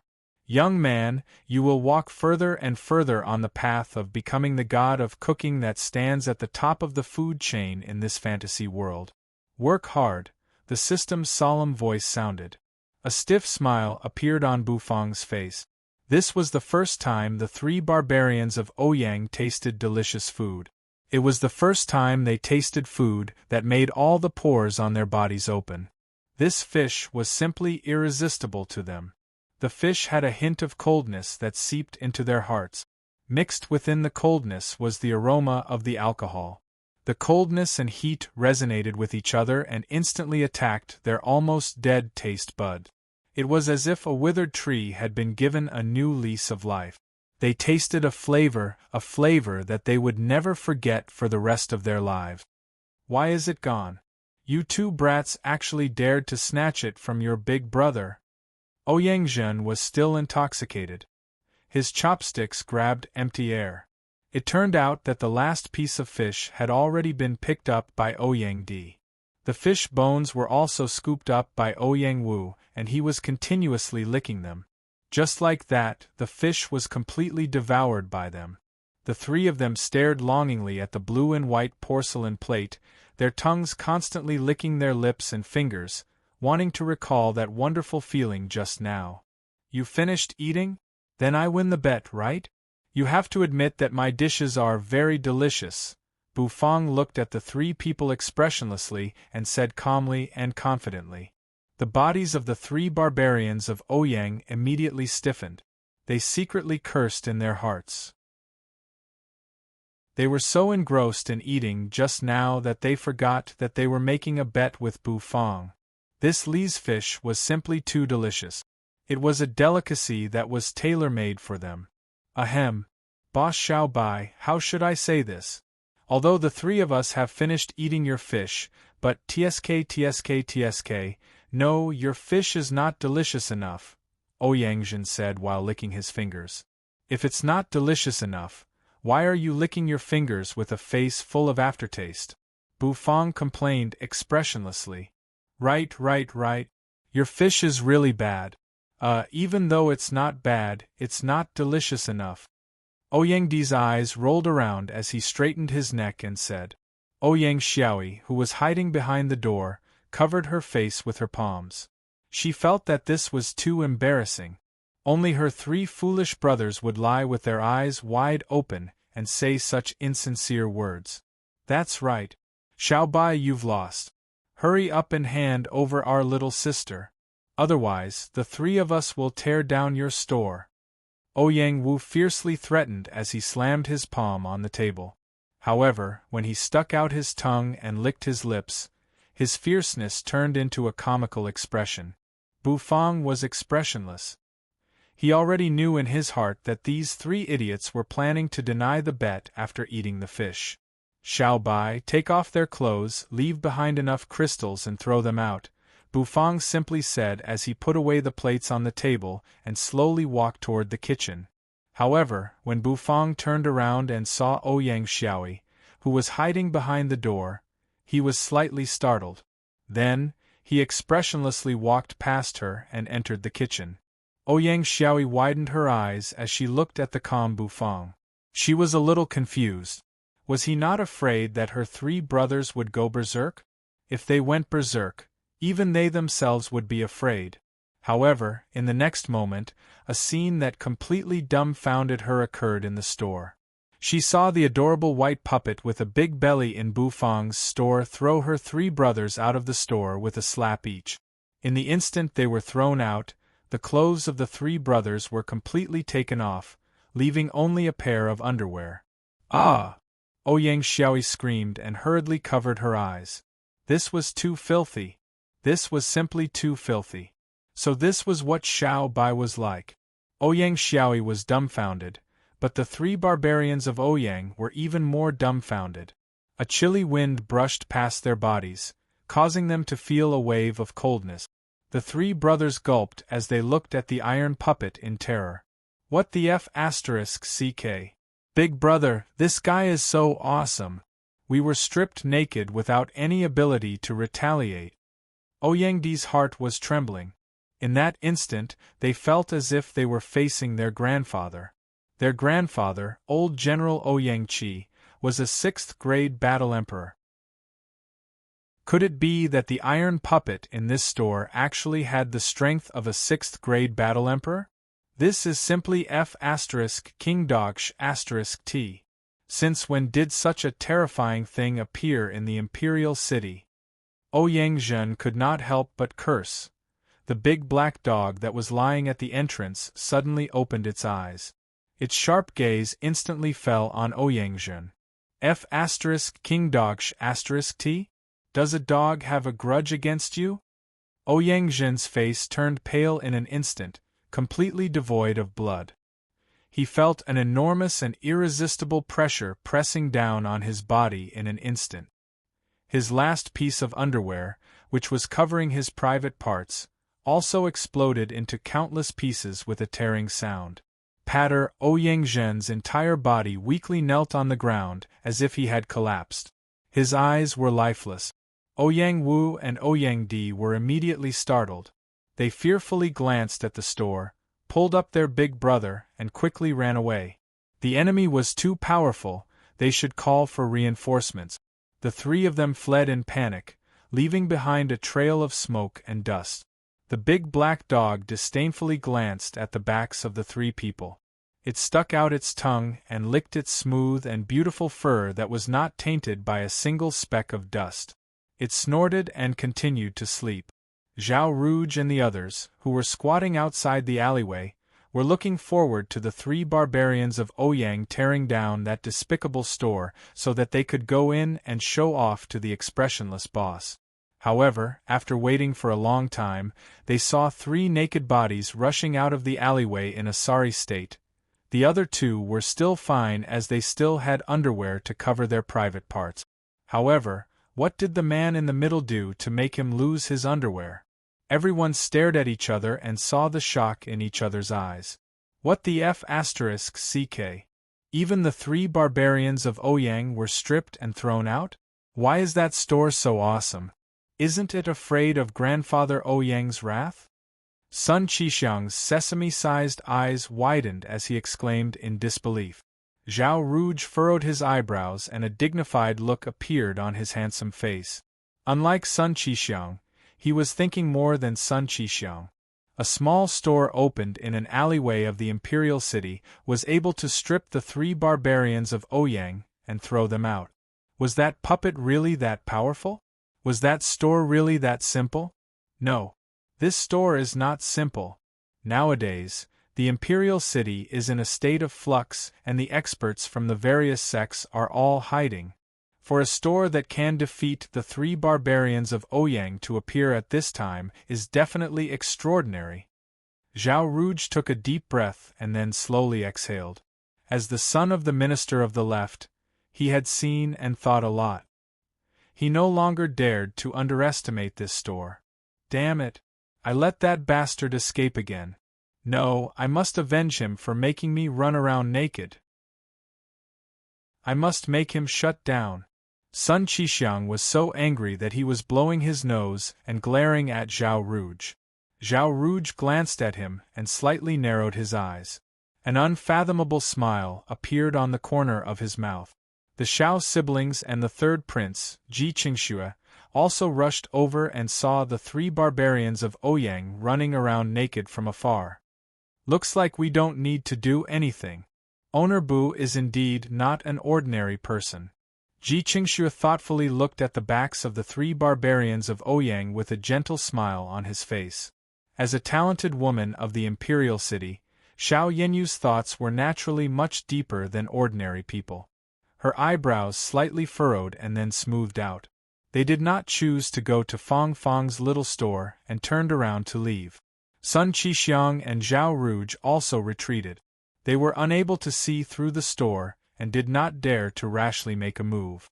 Bufang washed the dishes and walked into the store. He patted Xiao Bai's body and praised it before closing the door. Today's business hours were over and the store was closed. Smelly. Smelly boss, I think I should go back and take a look. I'm afraid that Grandpa will get angry and directly send an army to destroy this place, Ouyang Xiaoi cautiously said as she blinked her big eyes. She thought that the smelly boss was very scary, stripping people's clothes at the slightest disagreement. Bufang was slightly startled, then he nodded and said, "You can go back after business hours are over. However, you still have to come back to work tomorrow. You'll be free once you've worked for 7 days." Ouyang Xiaoyi nodded and carefully walked out of the store. Then, she ran toward the Ouyang manor. Bufang expressionlessly yawned, and prepared to return to the kitchen to try out the reward he just received and the golden shumai that he forgot to make yesterday. Chapter 28. Elder Ouyang was very angry. His voice was so loud that almost everyone in the mansion could hear him. He pointed at Ouyang Zongheng and loudly scolded him. His spittle sprayed all over his son's face and his finger poked Ouyang Zongheng's forehead, causing him to stagger. Night fell. In the pitch-black night sky, 2 crescent moons echoed each other and sprinkled down a veil-like brilliance that was as cold as water. However, Bufang did not approve of this method because the addition of pumpkin powder would cause the texture of the flour to be lost. It would not help the taste of the dish at all. Wine was actually a type of delicacy. Just the fragrance of good wine was enough to intoxicate people. Elder Ouyang straightened his face and directly smacked the head of the ostentatious Ouyang Zongheng and said, "What are you looking at? Hurry up and go train. If you can't reach 6th grade Battle Emperor by this year, I'll skin you alive." Finally, he wrapped the shumai skin and opened the mouth. The small and exquisite shumai was ready. The 3 barbarians of Ouyang expressionlessly watched this scene. They simultaneously felt the malice of the world. They were all biological children, so why was there such a huge difference? This winemaking technique seemed to be very impressive.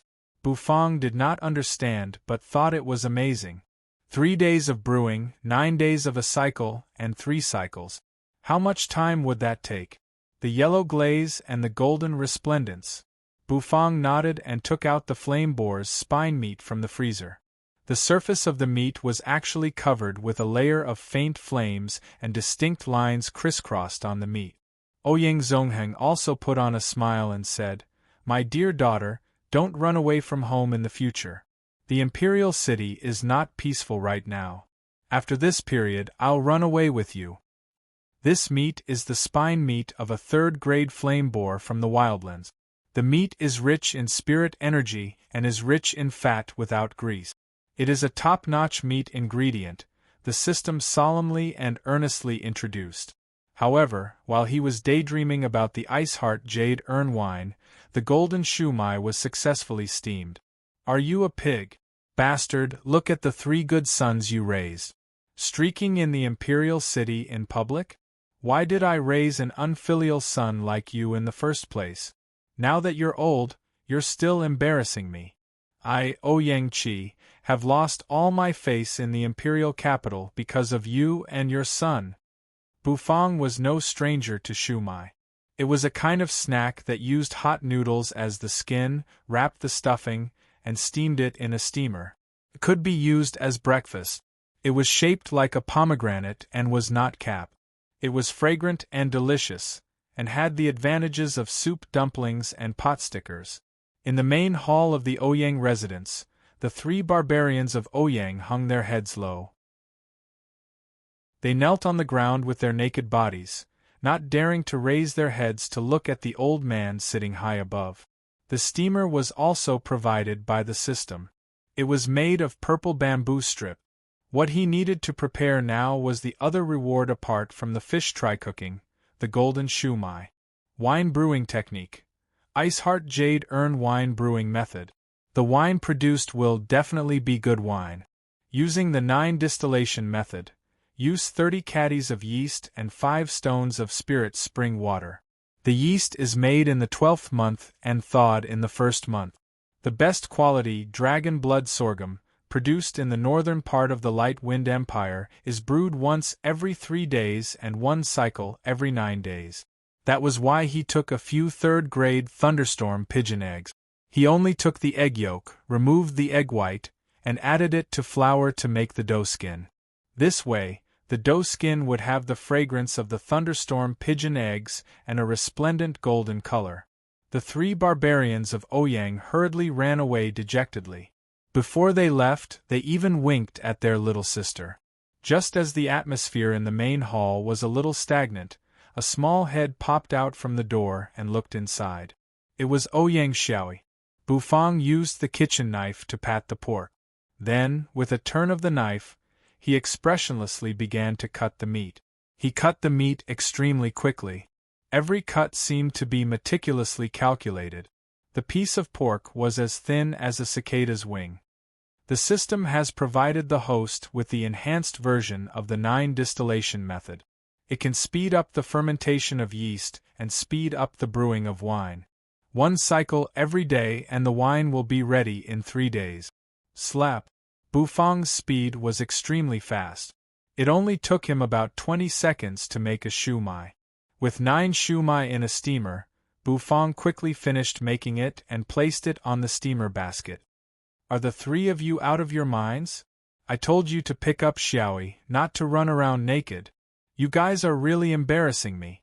Don't go around shouting that you are the offspring of the Ouyang family. Ouyang Zongheng cursed. Bufang came back to his senses and carefully lifted the purple bamboo steamer out. He slowly opened the lid of the steamer. The Ouyang mansion was located in the center of the imperial city's 2 main street. It was one of the 2 large mansions directly opposite of the imperial city. The other one was the Shao mansion. The steaming time was 10 minutes. Within these 10 minutes, Bufang received his other reward, the brewing technique. In the kitchen, Bufang calmly took out the flour from the cupboard. This flour was prepared by the system and was of excellent quality. The skin of the shumai did not need to be fermented, so Bufang directly placed the kneaded dough to the side. According to the recipe provided by the system, the cooking method of the golden shumai was slightly different from traditional shumai. Normally, pumpkin powder would be added to the flour for the golden shumai. That way, the steamed shumai would be as dazzling as gold. Below the old man, there was a middle-aged man with long hair and beard. He did not even dare to breathe loudly and was at a loss as to what to do. The 3 barbarians of Ouyang did not even dare to breathe loudly. When their father and grandfather were in a fit of anger, anything they said would be wrong. Bufang was stunned for a moment, then he nodded his head. If the wine was ready in 3 days, then it was still something to look forward to. Therefore, Bufang's heart was already somewhat restless. The imperial city of the Light Wind Empire was one of the most prosperous cities in the Hidden Dragon continent. At night, the lanterns were still lit and the city was bustling with noise and excitement. Lanterns were hung on the streets, shining brightly. Next up was the filling of the shumai. There was actually no fixed choice for the filling of the shumai. What the system provided to Bufang was the minced shumai. Hazy water vapor soared into the sky, bringing with it a rich fragrance and sweetness. It was as if it was refreshing. Within the hazy water vapor, a resplendent golden brilliance blossomed. Then, in Bufang's eyes, the brilliance gradually brightened and instantly filled his eyes. When Grandfather Ouyang saw Ouyang Xiaoyi, his expression immediately changed and became extremely gentle and kind. He hurriedly walked toward Xiaoyi and said, "Io, my little sweetheart, you really scared Grandpa. I thought you were kidnapped by bad people. Quick, let Grandpa take a look and see if you are injured. Io, look at you, you've become thinner." When Ouyang Xiaoyi saw this scene, she immediately burst into laughter. She happily grabbed onto Grandfather Ouyang's beard and laughed non-stop. Bufang had long anticipated that the store would be able to provide alcohol. However, the system did not make any movements until now. Now, he actually obtained the winemaking technique as a reward. Ouyang Zongheng felt the gazes of the 3 and his expression immediately turned serious. He coldly snorted and said, "What are you looking at? Hurry up and go practice. If you guys can't reach 5th grade Battle King by this year, I will skin you all alive." He did not choose to dice the entire pork. Instead, He sliced half of the pork into slices and the other half into dices. Then, he diced the other vegetables that were filled with spirit energy and mixed them with the diced meat. Finally, he wrapped them in the thin pork. "Grandpa, Dad, Xiaoyi is back." Ouyang Xiaoyi jumped out from behind the door with a face full of smiles. As a general of the Light Wind Empire, Ouyang Zongheng was extremely indignant to be poked in the head and scolded by his own father. However, he did not dare to say anything and could only vent his anger on his 3 disappointing sons. Grandfather Ouyang dotingly patted Ouyang Xiaoyi's head. His eyes were filled with love and pity. Streaking on the streets was a huge disgrace. A few days ago, he was still laughing at the son of that sly old fox, Minister Zhua, for streaking. In the end, his sons even formed a group and started streaking. His face was completely lost in front of the officials of the imperial court. Chapter 29. The golden shumai was indeed as if it was made of gold. The rich fragrance of the meat mixed with the refreshing bamboo fragrance directly rushed into Bufang's nostrils, instantly causing him to sink into a sea of fragrance. The glittering and translucent skin of the shumai that was emitting a golden brilliance seemed to be on fire. There seemed to be flames spurting out from it, but when he took a closer look, he realized that the flames had disappeared. The 9 golden shumai were placed in the purple bamboo steamer basket. They were as beautiful as 9 handicrafts, without the slightest flaw. That was because the filling of the shumai was first wrapped with a thin layer of pork skin. After being steamed, the thin pork skin and the shumai skin were deeply embedded together. The filling was a mixture of diced meat and spirit vegetables, giving off an incomparably rich fragrance. The moisture of the vegetables mixed with the fat of the flaming boar formed a rich broth that rippled within the shumai. Bufang looked at the golden shumai and could not wait any longer.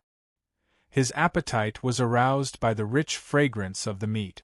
He used the purple bamboo chopsticks provided by the system to pick up a shumai. He did not immediately put it into his mouth. Instead, he first drank a mouthful of the rippling broth.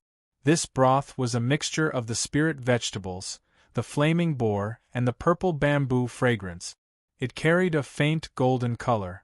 When it entered his mouth, it instantly enveloped his taste buds and spread the rich fragrance throughout his mouth. Bufang was in a very good mood. After drinking the broth, he gently took a bite of the shumai. The skin of the shumai was very tender. Because it was mixed with the egg of the thunderstorm pigeon, it carried a slight numbing sensation. It was not very strong, but when combined with the slight burning sensation of the flaming boar, it brought about a different texture. It was so delicious that Bufang almost swallowed his own tongue. In a short while, a basket of 9 golden shumai had all entered Bufang's stomach. Bufang licked his lips as he reminisced about the taste. Delicious food would always make people feel happy. After packing his things, Bufang began to prepare to brew the Ice Heart Jade Urn wine. The distiller's yeast was prepared by the system and had already completed the steps of brewing in the 12th month and thawing in the 1st month. Bufang could directly use it. After placing a jar that was half the height of a person into the environment simulation cupboard specially created by the system, he was done. He only needed 3 days to brew the first portion of Ice Heart Jade Urn wine. Actually, Bufang was looking forward to this fine wine. When he was done, it was already late at night. Bufang yawned and prepared to sleep. A good chef must have high-quality sleep. Only by sleeping early and waking up early could he have a healthy body. The next morning, Bufang opened the door of the restaurant. The weather today wasn't very good. Dark clouds covered the sky, and there wasn't any warm sunshine. "It looks like it's going to rain," Bufang muttered as he stood at the entrance of the restaurant and raised his head to look at the sky. Blackie raised its head and glanced at him before continuing to lie on the ground. It was so lazy that it didn't want to move at all. It seemed like it was going to rain, and it was too lazy to enter the store to take shelter from the rain. Bufang was also curious. This big black dog lived like a pig every day. Why didn't it gain any flesh? Even a pig that was raised like this would have already gained a lot of flesh, yet this dog still maintained its slim figure. Blackie, I'll improve your diet today, Bufang said as he stroked Blackie's smooth and untainted fur. Then, Bufang returned to the kitchen and began to practice his culinary skills. He prepared the golden shumai and used the remaining fillings to stir-fry a portion of fragrant flaming pork stir-fried vegetables. When Bufang walked out of the kitchen with the dish that emitted a rich aroma, the eyes of the black dog lying on the ground immediately emitted a rich light as it stared fixedly at the porcelain plate in Bufang's hands. Meat. There was meat. The big black dog stretched out its tongue impatiently. A smile appeared on Bufang's stiff face as he watched Blackie eagerly gobble down the food from the porcelain bowl. He pulled a chair and curled up at the entrance of the store. There was no warm sunlight today, so Bufang sat there in a daze. Not long after, Fatty Jean arrived with a group of fatties. The moment they entered the store, they saw the new dish on the menu, the golden shumai. "Oh my, owner Boo, is there a new dish? Shumai? Is this breakfast?" Fatty Jin's eyes lit up as he asked Bufang. "Yes." Bufang expressionlessly nodded his head. He stood up and prepared to start his activity. The arrival of Fatty Jean meant that his busy day was about to begin. When Fatty Jean and the others saw the golden shumai that had just come out of the steamer, they were all stunned. The rich aroma of the meat made them want to give it a taste immediately. Without a doubt, the products of Bufang were definitely the best. Fatty Jin's mouth was covered in grease as he ate. The other fatties who had not reached third-grade Battlemaniac could only stare at Fatty Jean with drool dripping from their mouths. Owner Boo's culinary skills are truly unparalleled. This golden shumai is simply too delicious. It suits my appetite too much. Ha! After Fatty Jean finished his basket of shumai, he wanted to order another portion, but was mercilessly rejected by Bufang. A basket of golden shumai was worth 10 crystals. For Fatty Jean, who was not lacking in money, it was nothing. However, the quantity was too little and it made Fatty Jean feel uncomfortable. How could 9 shumai fill his stomach? Therefore, Fatty Jean ordered a few more. After a long while, Fatty Jean and the others left Fong Fong's little store in satisfaction. To be able to enjoy this delicacy once a day, it was an indescribable happiness. After Fatty Jean and the others left, a petite figure slowly arrived and rubbed her hazy eyes. "Smelly boss, I'm not late, right?" Ouyang Xiaoyi said while yawning. Rumble. Just as Ouyang Xiaoyi entered the store, it began to drizzle outside. The raindrops that constantly fell formed a curtain in the sky, covering the sky and the earth. "No, you're late," Bufang seriously said. Ouyang Xiaoyi immediately rolled her eyes, stuck out her tongue at Bufang and made a face. "Smelly boss. I brought enough money today, I want to eat breakfast," Ouyang Xiaoyi proudly said as she took out a sachet and waved it in front of Bufang. The sound of crystals colliding could be heard coming from within. Bufang expressionlessly glanced at the sachet. There was a smiley pig's head painted on the sachet. It was indeed the style of the little girl. "Oh, there's a new dish today. Unfortunately, your cultivation level is not high enough. Otherwise you could try it," Bufang simply said. The smile on Ouyang Xiaoyi's face immediately froze. She felt as if an invisible arrow had suddenly shot into her heart. "It hurts. For the sake of eating, I'll definitely work hard in my cultivation," Ouyang Xiaoyi solemnly vowed with a pout. "Oh, then your grandfather must be very pleased," Bufang expressionlessly said. "Pleased? Pleased my ass." If the old man of Ouyang knew that the little girl was working hard in her cultivation just to eat a good meal, he might vomit a few liters of blood. Just as the two of them were bickering, a figure slowly walked out from the curtain of rain. He was holding an oil paper umbrella and wearing a white robe. He was gentle and elegant with a smile on his face, making people feel as if they were bathing in a spring breeze. The third prince slowly stepped into Fong Fong's little store. He closed the oil paper umbrella, shook off the rain on it, and leaned the umbrella against the door to prevent the rainwater from entering the store. Bufong strangely looked at the third prince. The third prince seemed to have a different temperament today. Even though he was still gentle and elegant, there was a bone-chilling coldness within his elegance. Ji Qingxue stepped into Fong Fong's little store and actually did not greet Bufong. Instead, he found a seat and sat down. Ouyang Xiaoyi and Bufong were puzzled. After a while, the sound of messy footsteps came from the alleyway, along with the sound of rainwater hitting the bamboo hat. Not far away, 4 figures were slowly walking toward Fong Fong's little store from the entrance of the alleyway.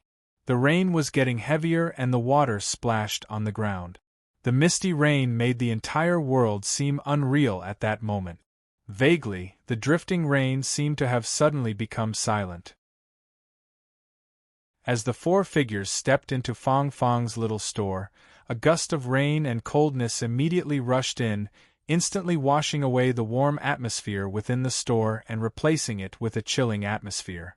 Ouyang Xiaoyi shivered and shrunk in the direction of Bufong as she looked at the strange 4 people with her big eyes. The 4 of them found a seat and sat down. They did not talk to Bufong either. Their positions vaguely blocked Ji Qingxue's figure.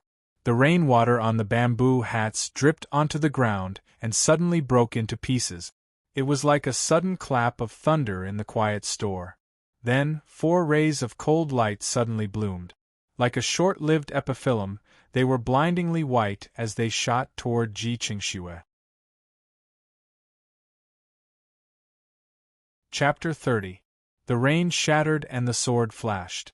Under the bamboo hat, a killing intent as cold as an iceberg suddenly swept out.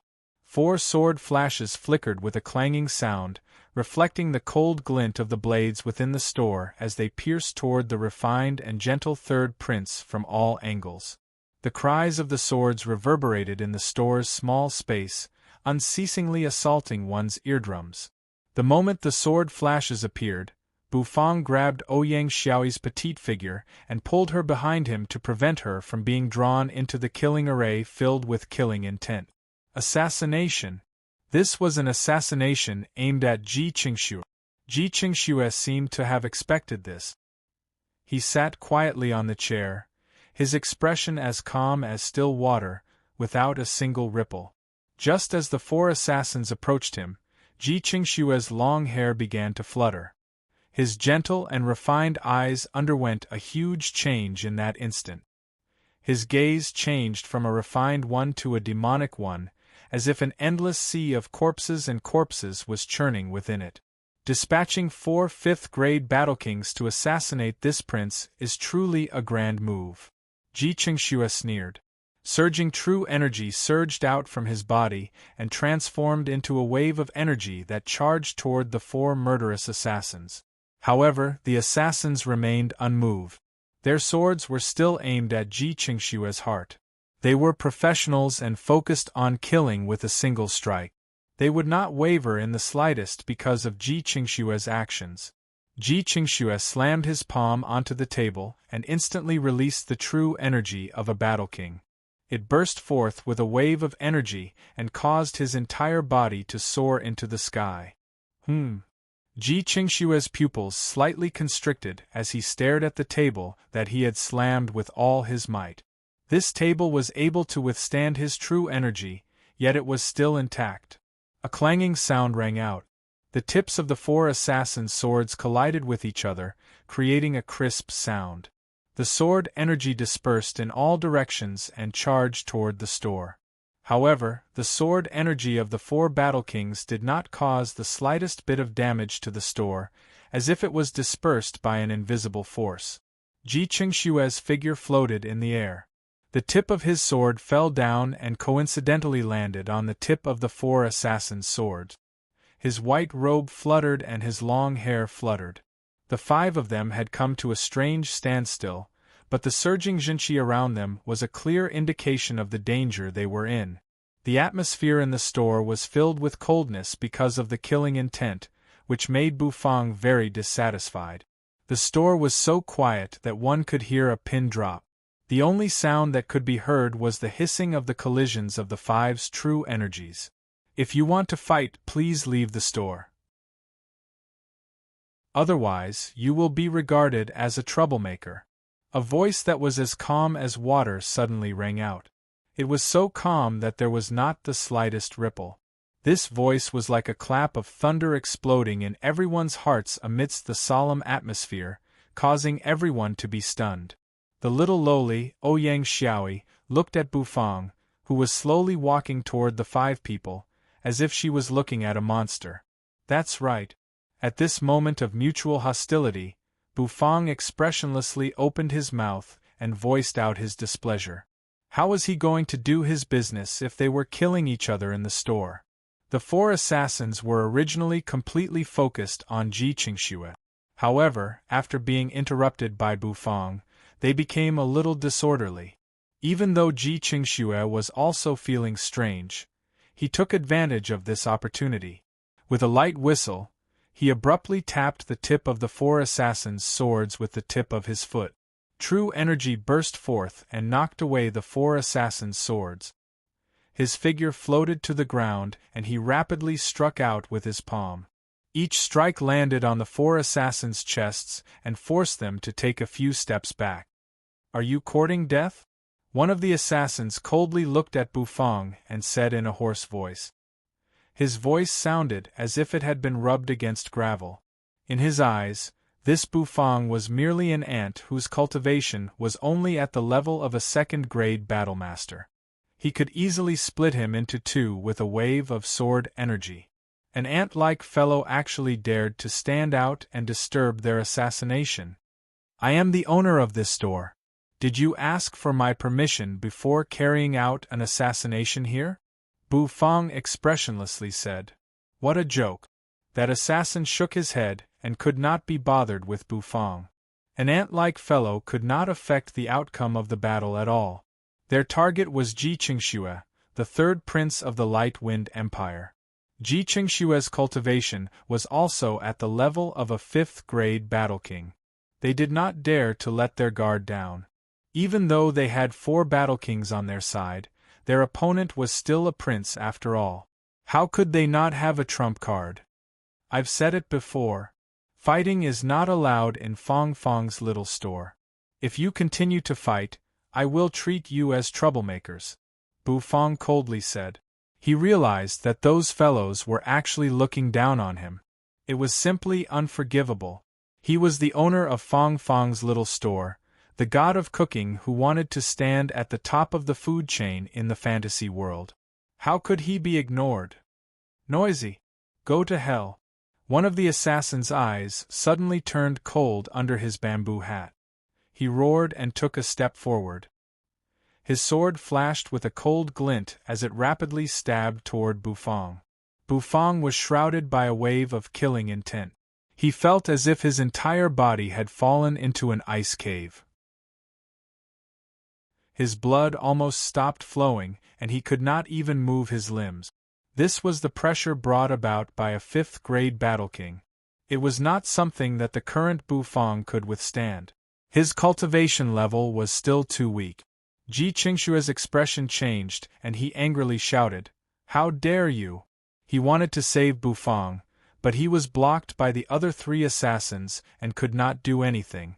Ouyang Xiaoi had long been frightened by the bone-piercing killing intent of the Battle King. Her eyes were filled with fear and she was unable to make a move. Of course, even if she were to make a move, she would not be of any help to Bufang.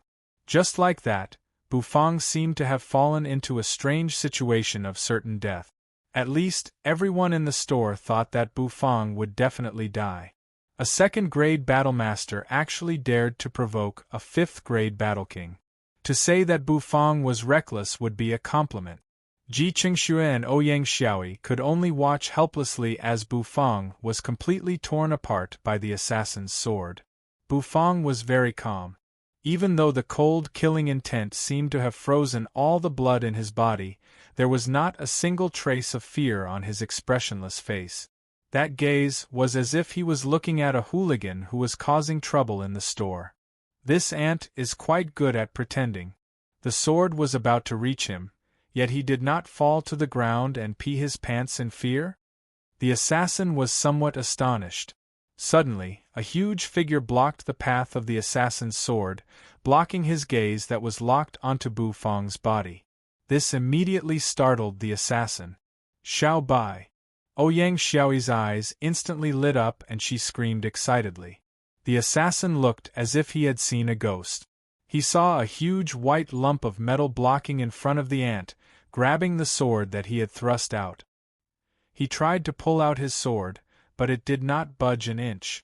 Bu Fang raised his hand, patted Xiao Bai's wide belly, and calmly said, "Throw these troublemakers out. Oh, first beat them half to death, then strip them and throw them out. I really hate him," Bu Fang added.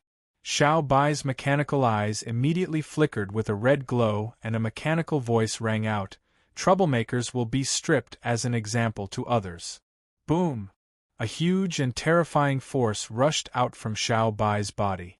The assassin's bamboo hat was suddenly shattered, revealing a round bald head.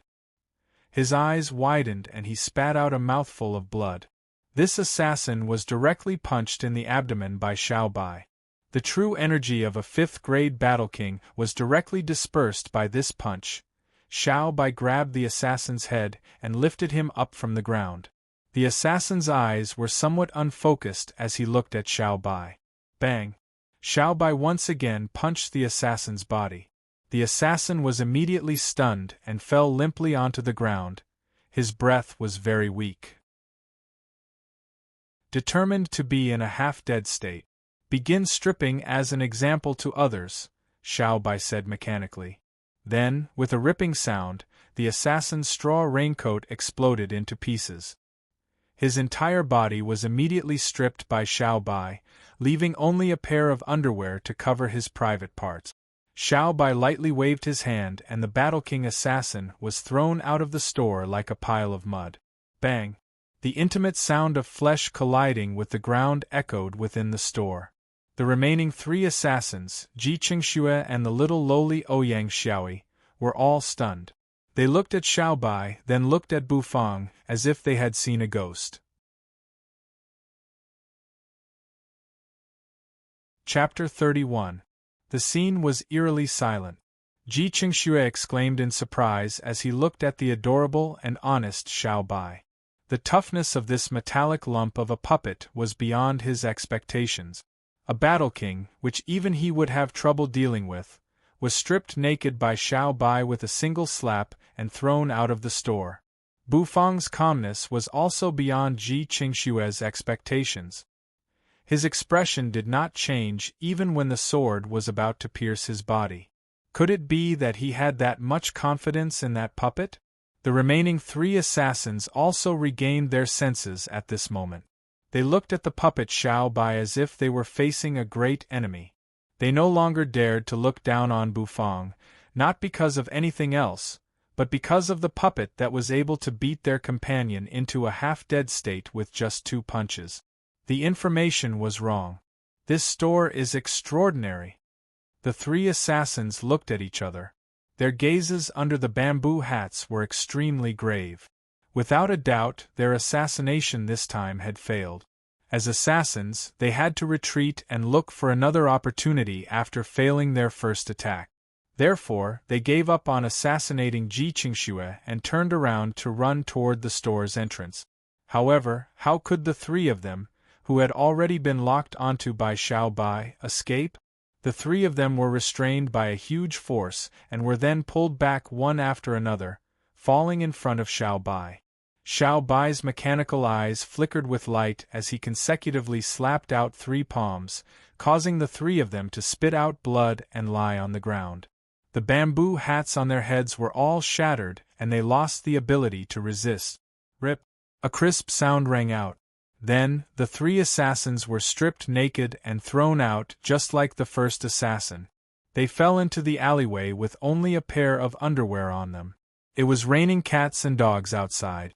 Raindrops fell from the sky and rapidly connected to form a curtain in the sky. The world was covered in a hazy mist.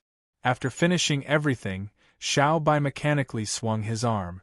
Then, his mechanical eyes flickered as he returned to the kitchen in a rather joyful manner.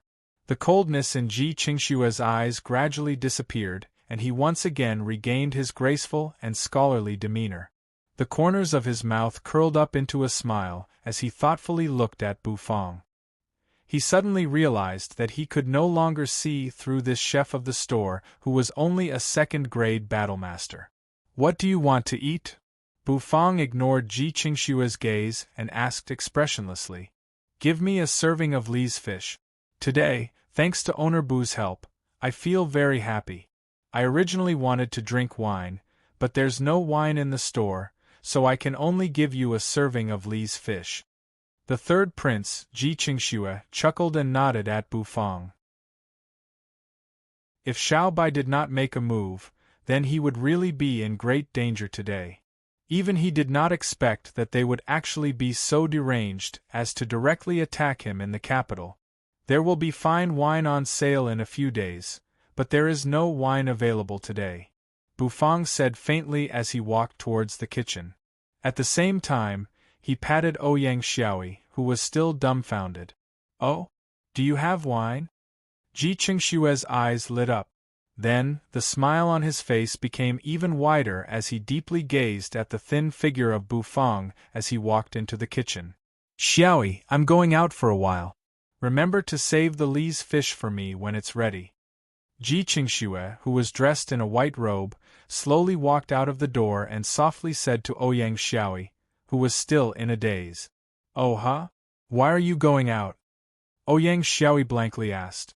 However, Ji Qingxue did not answer her and stepped over the threshold of the store.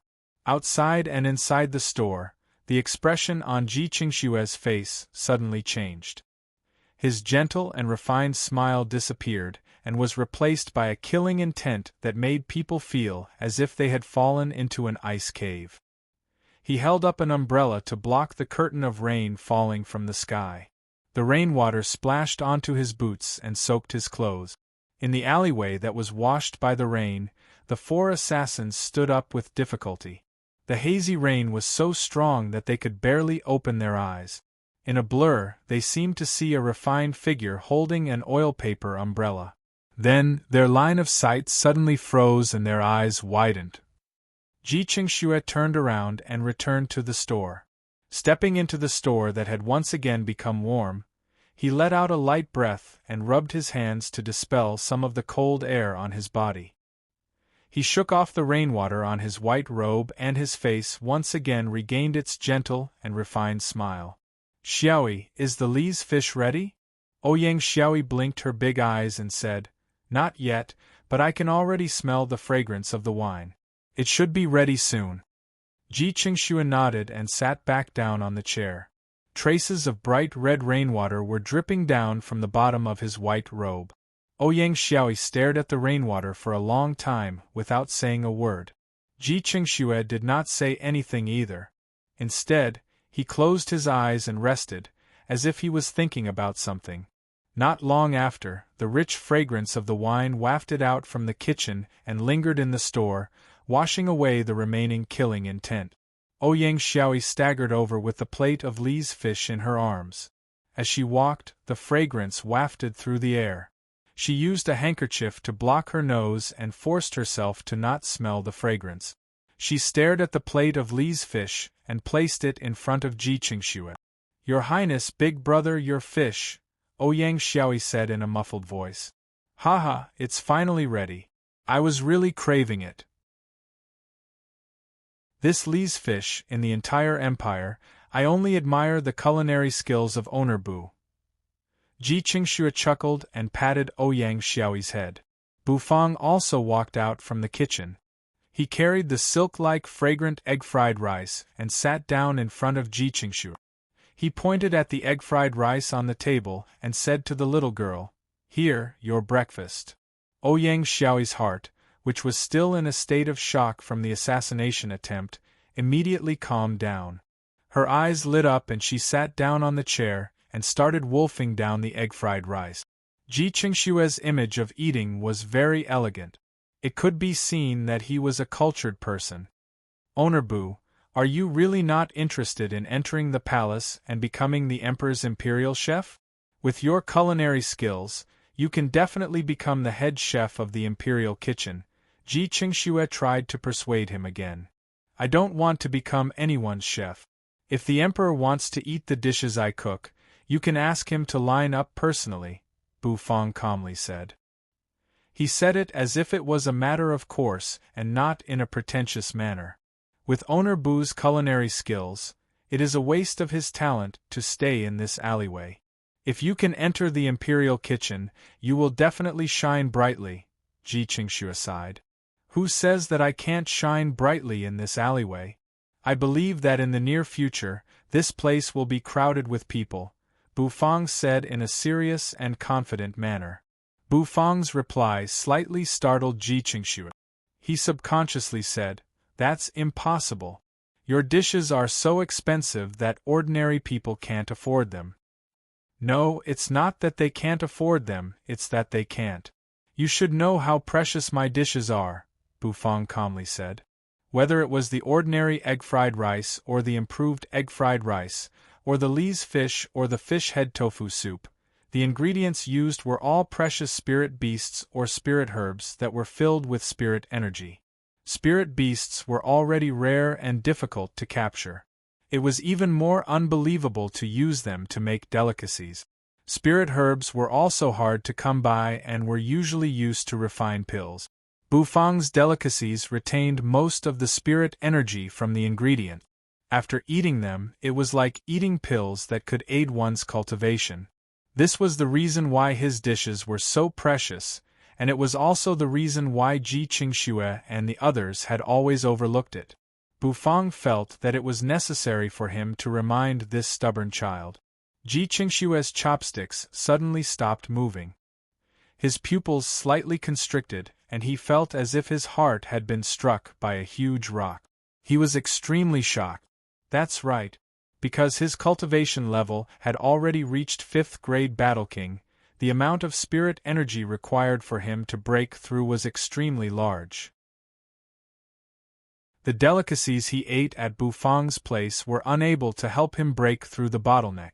The main reason why he came here every day was because of the delicacies. However, after being reminded by Bu Fang, he came to a realization.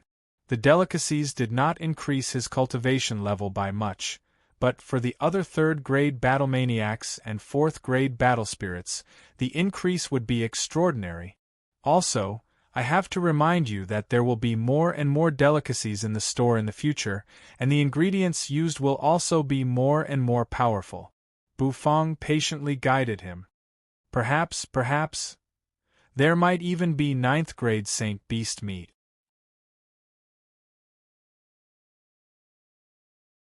Chapter 32. 9th grade Holy Beast meat? Ji Qingxue looked at Bu Fang, whose face was filled with mysteriousness, and the corner of his mouth twitched.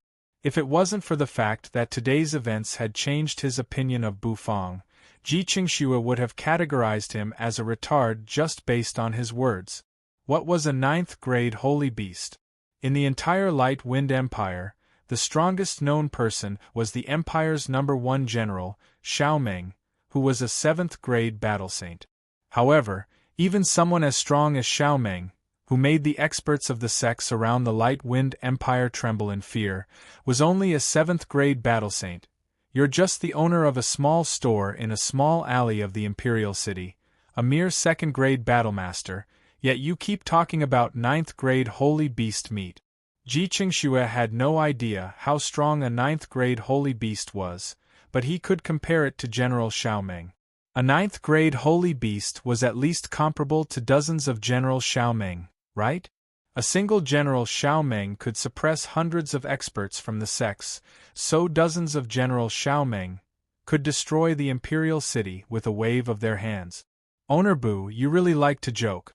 The hidden dragon continent is vast and boundless, and I've been to many places, but I've never heard of any news about ninth-grade holy beasts. Ji Qingxue finished eating the Li's fish and lightly smiled. Bufang declined to comment. It was obvious that the other party didn't believe him, but it made sense. Ninth-grade holy beasts were too frightening. Actually, the higher the grade of the spirit beast, the better its meat quality. They are equivalent to natural top-grade ingredients, so if you have good ingredients, you can bring them to my store. I can cook them for you. Bufang seriously said. The system had already been upgraded to 2 stars, and the function of bringing your own ingredients was unlocked, so Bufang could remind him. Oh? Bring your own ingredients? That's interesting. Ji Qingxue's eyes lit up as he nodded. Outside the store, the rain gradually stopped, and the dark clouds slowly dispersed, projecting rays of warm sunlight after the rain. Ji Qingxue stood up, took out 20 crystals from his sachet, and handed them over to Bufang. Then, he patted the head of Ouyang Xiaoyi, who was still gobbling down her egg-fried rice. With a gentle smile, he flapped his white robe and left the store with the oil paper umbrella. In the alley after the rain, there was a puddle of water on the bluestone slabs. The green moss seemed to be stretching its body. On the stone wall that had yet to dry, raindrops slowly dripped down. The large black dog lay at the entrance of the store and yawned. Its eyes were extremely drowsy. After the rain, the fur on its body was still smooth and glossy, without a single trace of water. In the majestic palace of the imperial city, rows upon rows of orderly buildings stood erect. Groups of armored guards with solemn expressions patrolled the area. The cultivation levels of these guards were not weak. The weakest among them was a 3rd-grade battlemaniac, and the commander of the patrolling troops was a 5th-grade battle king. Ji Qingxue returned to the imperial palace. Dressed in a white robe, he was handsome and refined. When the commander of the patrolling troops saw him, he respectfully bowed and Ji Qingxue indifferently nodded. After passing through the entrance of the imperial palace, there was the vast gate of Heavenly Mystery Plaza. There were 6 majestic and magnificent stone pillars erected on the plaza, all of which were engraved with strange beasts and rare treasures. Ji Qingxue stood in front of the gate of Heavenly Mystery and looked at the vast plaza with a complicated expression. He took a deep breath. The air in the plaza was extremely fresh after the rain. Behind the gate of Heavenly Mystery was the Crown Prince's palace. After passing through the gate of Heavenly Mystery and walking several dozen miles to the left of the main hall of the Imperial Palace was the Crown Prince's palace. It was built with golden bricks and red tiles, and it was also extremely grand and luxurious. Your Highness, according to the report from our informants, the 3rd prince was assassinated in a small restaurant within the imperial city. A middle-aged man with a long and beautiful beard, wearing a green robe, looked at the letter in his hand and said to a young man sitting cross-legged at the top of the hall of the Crown Prince's palace. The young man was wearing a golden robe and a purple-gold crown. His face was fair and clean, and he had long and narrow eyebrows. The corners of his eyes were slightly raised like sharp blades, giving off a demonic and dignified aura. "Oh? Is he dead?" the man lightly said. The first thing he said was that he was concerned about Ji Qingxue's life and death. No. The 3rd prince has been leading troops on expeditions against sects beyond the Great Wall all year round and has rich combat experience.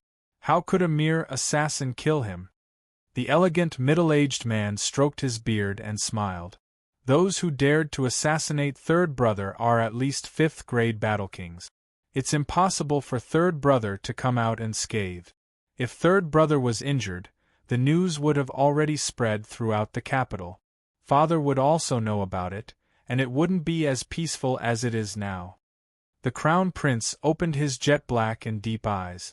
It's strange that the 3rd prince is indeed unscathed. Could it be that an expert made a move? The middle-aged man muttered to himself.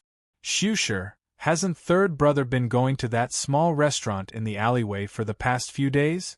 Is there anything unusual about that restaurant? Have you sent someone to investigate? The Crown Prince asked. Your Highness, that restaurant is a little strange, the middle-aged man called Shusher said with a puzzled expression. How strange. It's the black-hearted restaurant that is widely known in the Imperial City. A bowl of egg-fried rice costs up to 10 crystals, and a bowl of dry mixed noodles costs up to 100 gold coins. The most expensive dish is the Lee's fish, which costs 20 crystals. It's truly a sky-high price. Shusher had a strange expression on his face. It really is a sky-high price. Third brother actually fell in love with such a black-hearted restaurant? It seems like that restaurant definitely has some other unknown characteristic. Shusher, find an opportunity to pay that restaurant a visit. The corners of the Crown Prince's mouth curled up as he spoke with great interest. In another 2 days, it will be the day that Great General Xiao Meng triumphantly returns to the capital. Great General Xiao Meng's cultivation level is astonishing. He wiped out the Death Soul Palace of the Devil Sect in one fell swoop and captured 6 palace masters of the Death Soul Palace alive, greatly dampening the morale of the sect. It is truly the fortune of the Light Breeze Empire. The Crown Prince stood up and slowly paced around as he sighed. If I want to stabilize my position as the Crown Prince or even ascend to the throne, I cannot do without the support of Great General Xiao. Your Highness, the sects have been on the rise in recent years. Since His Majesty sent Great General Xiao on a punitive expedition against the sects, I'm afraid Xiao Meng has already become a thorn in the eyes of the experts of the sections. This time, when he escorts the 6 palace masters of the Death Soul Palace into the capital, he will definitely be obstructed by the experts of the sections. The Imperial City has been turbulent recently. According to the scouts, many experts from the 5 righteous sects and 3 evil sects have already infiltrated the Imperial City, Shusher said with a frown. Turbulent? It's better if it's a little chaotic. Only when the water is chaotic can one fish. Some things are easier to implement when it's more chaotic. Isn't my second brother also thinking the same thing? Otherwise, why would he send assassins to assassinate my third brother? However, I'm afraid that even my second brother didn't expect that my third brother would come back unscathed. The Crown Prince chuckled as he placed his hands behind his back and looked into the distance. Shusher's heart trembled and he did not say anything else. He was only a strategist. When it was time to speak, he would speak. When it was not time to speak, he would not speak. All right, I know about my third brother's matter. Third brother is nothing to worry about. The one I'm concerned about is my second brother. However, there is indeed something fishy about this assassination. You should send someone. Oh no, you should personally pay that black-hearted store a visit. That store is indeed quite interesting, the Crown Prince said. Shusher nodded his head, cupped his hands and left. King Yu's manner. The second prince, Ji Qingyu, burned the letter in his hand with an expressionless face. A mere restaurant dares to obstruct my plans? Looks like I'll have to pay that restaurant a visit. I'd like to see what kind of person is hiding inside to actually dare to kill 4 Battle King assassins under me, King Yu coldly said. 2 hours after the third prince, Ji Qingxue, was assassinated, all the high-ranking officials in the Imperial City received the news. Whether it was the Xiao Mansion or the Ouyang Mansion, they were all shocked by the news. The assassination of a prince was no small matter. Of course, apart from the prince being assassinated, the name Fong Fong's Little Store also entered the eyes of these high-ranking officials and dignitaries. Many of them were extremely curious about the store that sold a bowl of egg-fried rice for 10 crystals. As a result, all the major forces sent their people to pay a visit to the store. At this moment, the owner of the store was leisurely curled up on a chair. The warm sunlight after the rain enveloped his body, causing him to uncontrollably yawn in contentment. However, he was probably unaware that a large wave of high-ranking officials and dignitaries from the Imperial City was approaching. Chapter 33. Welcome to Fong Fong's little store. The menu is behind the wall. Let me know what you would like to order. When Shusher stepped into Fong Fong's little store, a charming voice rang out. A cute little loli was blinking her eyes as she stared at him. The little princess of the Ouyang family? Shusher raised his eyebrows slightly, feeling a little surprised. Although the intelligence provided by the spy had already mentioned Ouyang Xiaoyi's existence, it was still unbelievable to see it with his own eyes. The dignified little princess of the Ouyang family actually lowered herself to be a waitress in this store? Is he stupid? At the door, a slender young man slowly stood up. He was wearing a chef's robe, twisting his neck as he walked lazily towards the kitchen. He's the owner of this store? His cultivation was so weak. Why was he only a second-grade battlemaster? To be able to kill 4 Battle King assassins, the shop owner's strength should be at least at the level of a 6th-grade battle emperor. Shusher stroked his beautiful long beard as he stared at Bufang's back in disbelief. Hey, what do you want to eat? Ouyang Xiaoyi said with dissatisfaction. This uncle actually did not pay attention to a cute little loli like her. He kept staring at the smelly boss. Could it be that the charm of a cute girl like her was not comparable to that smelly boss? Shusher returned to his senses and smiled awkwardly. He turned his head to look at the menu on the wall, and his eyes narrowed. The rumors are indeed true. The number 1 unscrupulous restaurant in the Imperial City lives up to its name.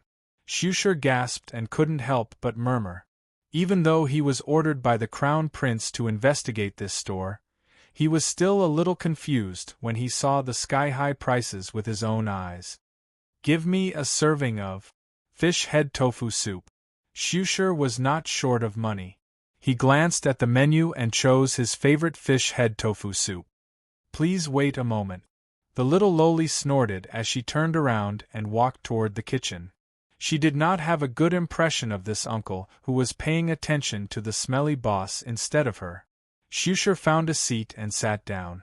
The restaurant wasn't very big, and there were 4 tables in the middle of the restaurant.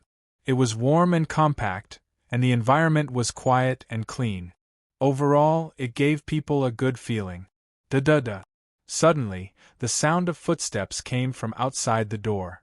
A few figures approached from afar and stepped into the store. Shusher? A faint voice rang out. Shusher was puzzled. He turned his head towards the door and happened to see a middle-aged man. Scholar Su, I didn't expect it to be you. Shusher stood up in surprise and cupped his hands slightly. The middle-aged man in front of him was actually a great scholar of the imperial court. Why did he personally come to this small restaurant? Even though the Light Wind Empire was ruled by military force, there were still civil officials. After all, a combination of civil and military was the way to rule a country. Su Yuanqing recognized the long-bearded Shusher in front of him. As a favorite of the crown prince, many people in the imperial court recognized him. Su Yuanqing and Shusher were not familiar with each other. After greeting each other, they sat down and Su Yuanqing ordered a plate of egg-fried rice. Bufang was already busy in the kitchen. There seemed to be quite a number of new customers today. What was going on? Did someone advertise the store in the Imperial City? Even though he was puzzled, Bufang's hands did not stop. He fished out the 3rd-grade thunder silver carp from the fish tank. He first scraped off the scales, then cleaned its internal organs. After washing it with clean water, he chopped off the fish head. After keeping the fish head, the rest of the fish meat was thrown into Xiao Bai's tummy for recycling. Taking out the sparkling ice crystal jadeite tofu from the cupboard, Bufang began to cook the fish head tofu soup. While the fish head tofu soup was simmering, Bufang took out a white egg the size of a fist from the cupboard. This was the first egg laid by a 5th-grade spirit beast, the deep-sea sparrowhawk, and it was filled with a rich amount of spirit energy. Bufang knocked the egg against a celadone bowl and exerted force with his hand muscles, knocking the egg into the bowl with one hand. While he was preparing the delicacies, Fong Fong's little store was already overcrowded. Give me a serving of ordinary egg-fried rice. Give me a serving of dry mixed noodles. Hurry up. A serving of Lee's fish. Looking at the crowd squeezing into the store, Ouyang Xiaoyi was dumbfounded. She thought, since when did our store become so popular? After counting, there were about a dozen customers. Oh my God! Is this still the store that was deserted a few days ago? Everyone, don't be in such a hurry. There are too many people. Let's line up first. Ouyang Xiaoyi had no choice but to loudly tell the crowd to line up. It was really inconvenient for them to squeeze into the store like this, as the space was too small. Line up? Lass, do you know who I am? I'm Lord Zheng's butler. How dare you make me line up? Hurry up and tell your boss to send the food over.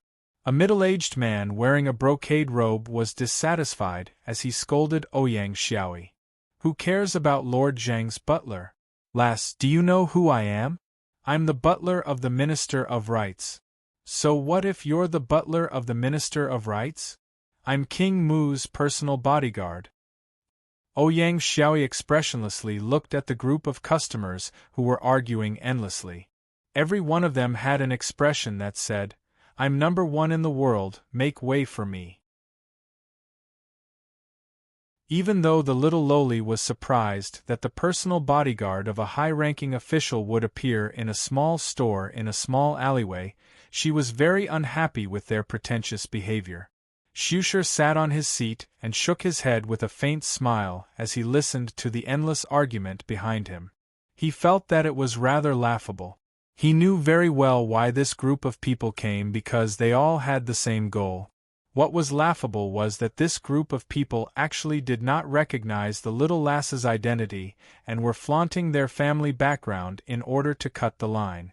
Among this group of people, the background of the waitress, the little loli, was the most terrifying. However, he was too lazy to point it out. Within the kitchen, a rich aroma wafted out. The aroma was so rich that it felt like silk brushing against one's cheek.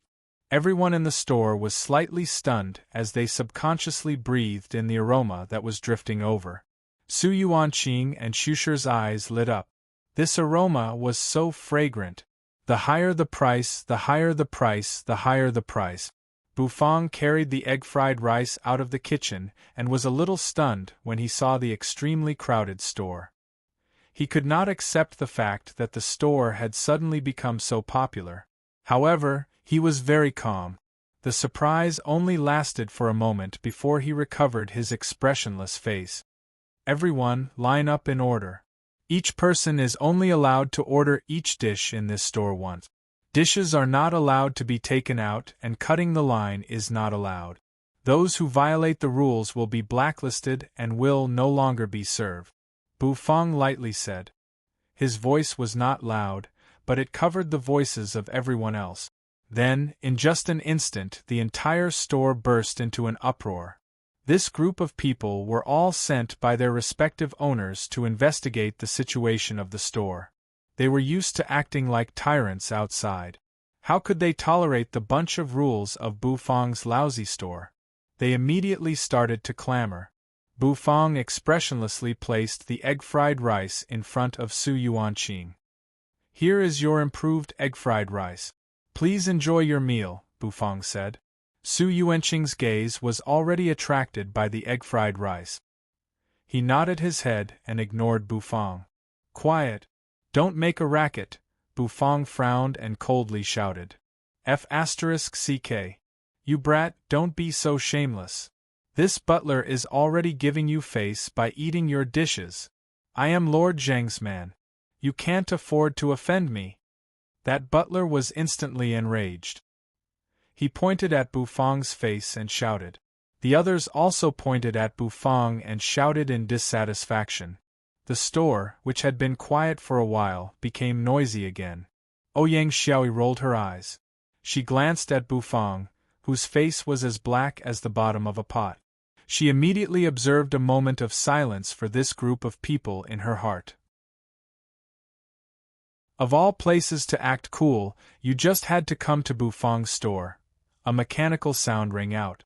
Xiao Bai's huge figure appeared behind Bufang. Its mechanical eyes flickered. Yo! Do you think that you are invincible just because you have an iron puppet? Is this the reason why you dare to offend this butler? When that butler saw Xiao Bai, a sneer instantly flashed across his eyes. He had seen many puppets. They were just a bunch of scrap metal. Bufang narrowed his eyes. He raised his hand and pointed at Lord Zhang's butler. Very well, you have been blacklisted.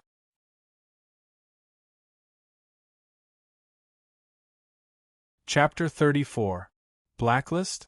You, a lowly dead chef? Lord Zhang's butler was slightly taken aback by Bufang's actions. Then, he threw his head back and laughed out loud. It seemed like tears were about to fall from his eyes. The surrounding people could not help but laugh as well. Their gazes of ridicule and disdain all landed on Bufang. Did this young chef have a brain cramp? Did he not know who he was talking to? That was Lord Zhang's butler. Lord Zhang had a noble status and was a famous dignitary in the imperial city. Naturally, his butler was also famous. A chef from a small restaurant in a corner of an alleyway actually had the audacity to say that he wanted to blacklist him. It was simply the biggest joke in the world. Do you know that if I wanted to tear down your restaurant, it would only take a few minutes? This butler is giving you face by coming here to eat. You should be serving food to this lord with a smile. Who gave you the courage to blindly act cool in front of this lord? The butler crossed his arms in front of his chest and snorted. He was incomparably arrogant. Bufang was expressionless. Looking at this butler was no different from looking at an idiot. Butler? Is he that awesome? Even a prince was rejected by me. What does a butler like you count for? Bufang could not be bothered to speak anymore. He lightly patted Xiao Bai's wide belly. Ouyang Xiaoyi, who was standing behind Bufang, was overjoyed. She could see Xiao Bai make a move again. Xiao Bai's mechanical eyes immediately lit up.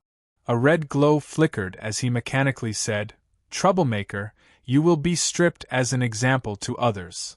What? Strip what? Lord Zhang's butler was startled. He cupped his ears, stretched his neck, and sneered.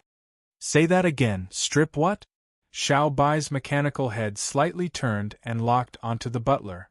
Its mechanical arm instantly reached out and pulled toward the butler. Humph! Impudent! Lord Zhang's butler coldly snorted with a displeased expression. His cultivation level was at the level of a third-grade battle maniac. Why would he be afraid of a mechanical lump of iron without any spirit energy in a small restaurant? See if I don't smash you into scrap metal. Take this bone-shattering palm. The butler let out a long roar. True energy surged, and with an imposing manner, he slapped his palm toward the mechanical hand that Xiao Bai had extended. Bang! The ideal was plentiful, but the ending was very skinny. Lord Zhang's housekeeper aggressively slapped Xiao Bai's arm. Like a mayfly trying to shake a tree, Xiao Bai didn't move at all. F***ck me. The butler's body stiffened. He awkwardly raised his head and met Xiao Bai's mechanical eyes. Then, he was slapped to the ground by Xiao Bai as if he was swatting a fly. The true energy in his body dissipated in an instant. Rip! With a crisp sound, the clothes on the housekeeper burst into pieces. His whole body was stripped by Xiao Bai, leaving only a pair of underwear, and then he was thrown out in a parabola. Everyone in the store was silent. Their gazes were fixed on the butler's body and their bodies shivered. Just as Zhao Rouge arrived at the entrance of the store, he saw a figure flying out of the store and falling at his feet. Why did this scene seem so familiar? Every time he came to the store, there would always be someone flying out naked. I'll say it again. Line up in order and don't make any noise. Violators will be blacklisted. Bufang lightly said as he glanced at the group of people who were as silent as cicadas in winter. Then, he turned around and went back into the kitchen. Behind him, Ouyang Xiaoyi clenched her fist. The smelly boss was so domineering. Zhao Rouge recalled his experience of running around naked and his heart trembled. His original intention of cutting the queue disappeared, and he quietly stood at the back of the line. His father, the current minister of the left, Zhao Mushing, found out that the third prince had been attacked by an assassin in the store and actually sent him to investigate the situation. To be honest, he refused at first. However, when his father said that he would be rewarded with a 5th-grade energy-gathering pill after the mission was accomplished, he shamefully compromised. Xu solemnly stared at Xiao Bai. As a battle king, he actually felt a trace of pressure. This puppet was not ordinary. Scholar Su Yuanqing also thoughtfully nodded his head. He guessed that the hidden expert in the store was probably this puppet. The two of them raised their heads and looked at each other. They smiled at each other and then continued to bury their heads in their food. This dish was really King delicious. With Xiao Bai as a deterrent, the subordinates of the nobles immediately became much more obedient. Lord Zhang's housekeeper was a 3rd-grade battle maniac, which was not considered weak among them. However, he was powerlessly stripped naked by Xiao Bai. Without a doubt, they would be stripped naked as well. In order to avoid being stripped naked, it was better for them to be more obedient. Ouyang Xiaoyi arrogantly glanced at the group of people, noted down the names of their dishes, and reported them to Bufang. Xu and Scholar Su reluctantly finished their food. Their faces were filled with intoxication. There was indeed a reason why the dishes in the store were expensive. The taste was even better than that of the imperial kitchen. Furthermore, the two of them could feel the additional true energy within their bodies. It was obvious that the dish was extraordinary. They hurriedly left the store and the people below came up to take their places. Bufang finished his food very quickly, so they did not have to wait for too long. However, without a doubt, everyone who had tasted Bufang's dishes were so shocked that they could not close their mouths. They were completely conquered by the delicacies. Zhao Rouge watched as the customers reluctantly walked out one by one. As he smelled the aroma wafting through the store, he could not help but feel his appetite being whetted. He had been to the store twice already, but he had not tasted any of the dishes. From the looks of it, the dishes seemed pretty good. It seemed like he would have to give them a good taste today. When the person in front of him left the store with a satisfied expression, Zhao Rouge's face immediately lit up. He elegantly stepped into the store and elegantly stood in front of Ouyang Xiaoyi. "Oh, it's you, Sissy Zhao." Ouyang Xiaoyi raised her eyelids and curled her lip. Of course she knew Zhao Rouge. The little princess of the Ouyang family actually lowered herself to be a waitress. What a pity. TSK, give me a serving of Li's fish. Zhao Rouge glanced at the menu. If he was going to eat, he would eat the most expensive dish. None of your business. Ouyang Xiaoyi slightly wrinkled her nose and snorted. She turned around and went to the entrance of the kitchen to report the dishes. However, before she could finish her sentence, Bufang expressionlessly walked out of the kitchen. Today's opening hours are over. Those who have yet to taste your dishes, come back tomorrow, Bufang lightly said. Once these words were spoken, the 7 or 8 people in the queue immediately burst into an uproar. What? We have already waited for almost 2 hours, and you're telling us that you are not open anymore? Owner Bu, aren't you being too unscrupulous? It is still early, continue to open for business. We want to taste your cooking. Facing the incessant questioning of the crowd, Bufang did not panic in the slightest. I'll say it again, today's opening hours are over. If you want to eat, come back earlier tomorrow. Also, please do not make a ruckus, Bufang expressionlessly said. Behind him, Xiao Bai's mechanical eyes glowed red and locked onto the people who were clamoring. Immediately, the group of people stared at each other as if their throats were being choked. With Xiao Bai around, they did not dare to say anything even if they were angry. The crowd could only leave in a resentful mood while thinking about how to report to their owner. Zhao Rouge felt as if countless invisible arrows had pierced into his heart. Damn it, the opening hours are over again? Can you not be so punctual? Owner Bu, 5 times the price. I want to order. Zhao Rouge unwillingly asked. I refuse. You already tempted me last time, Bu Fong lightly said. Rules are set by people, Owner Bu. 10 times. How about 10 times the price? I must have a taste of Owner Bu's cooking today, Zhao Rouge said with an ominous glint in his eyes as he gnashed his teeth. No. Bu Fong's heart was bleeding as he resentfully rejected Zhao Rouge. If you raise the price again, believe it or not, I will beat you up. Zhao Rouge was so depressed that he wanted to vomit blood. He coldly glanced at Bu Fong, angrily snorted, and left with a flick of his sleeves. Ouyang Xiaoyi looked at Bu Fong with a face full of admiration. She had always thought that Bu Fong was a greedy person. She did not expect him to be so principled. Smelly boss, you were super cool when you rejected Sissy Zhao. Ouyang Xiaoyi gave him a thumbs up. Bu Fong expressionlessly smiled. For the next 2 days, Fong Fong's little store was overcrowded. There were new customers arriving every day. Xushi and Scholar Su came every day and were completely conquered by Bu Fong's delicacies. On the other hand, the Xiao siblings and the third prince, Ji Qingxue, did not appear for 2 days. Of course, Bu Fong was only slightly surprised, but he did not care. Just like that, the 3rd day arrived. This day was also a very important day in the Imperial City.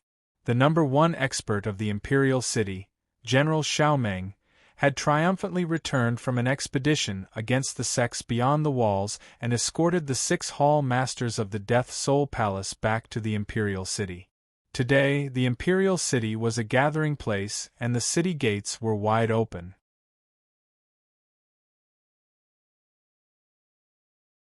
Chapter 35. On the main road of the Imperial City, armored soldiers cleared the way, blocking the spectators on both sides of the street. The spectators were densely packed, and their voices were like a boiling cauldron of voices. The noise seemed to be able to overturn the entire Imperial City. Tens of thousands of people were staring at the city gate with curiosity and anticipation. The autumn wind was biting cold, sweeping up withered leaves on the main road of the Imperial City. From the moment the first group of people entered the city, the atmosphere within the Imperial City was filled with a somber atmosphere.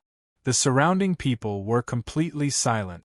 Hundreds of large flags were as red as blood, fluttering in the wind like waves in a sea of blood.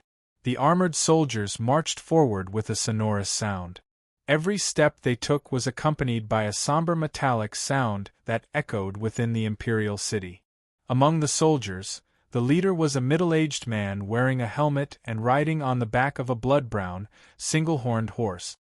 His eyes were sharp, and his face was as sharp as a knife, giving everyone a feeling that he was the ruler of the world.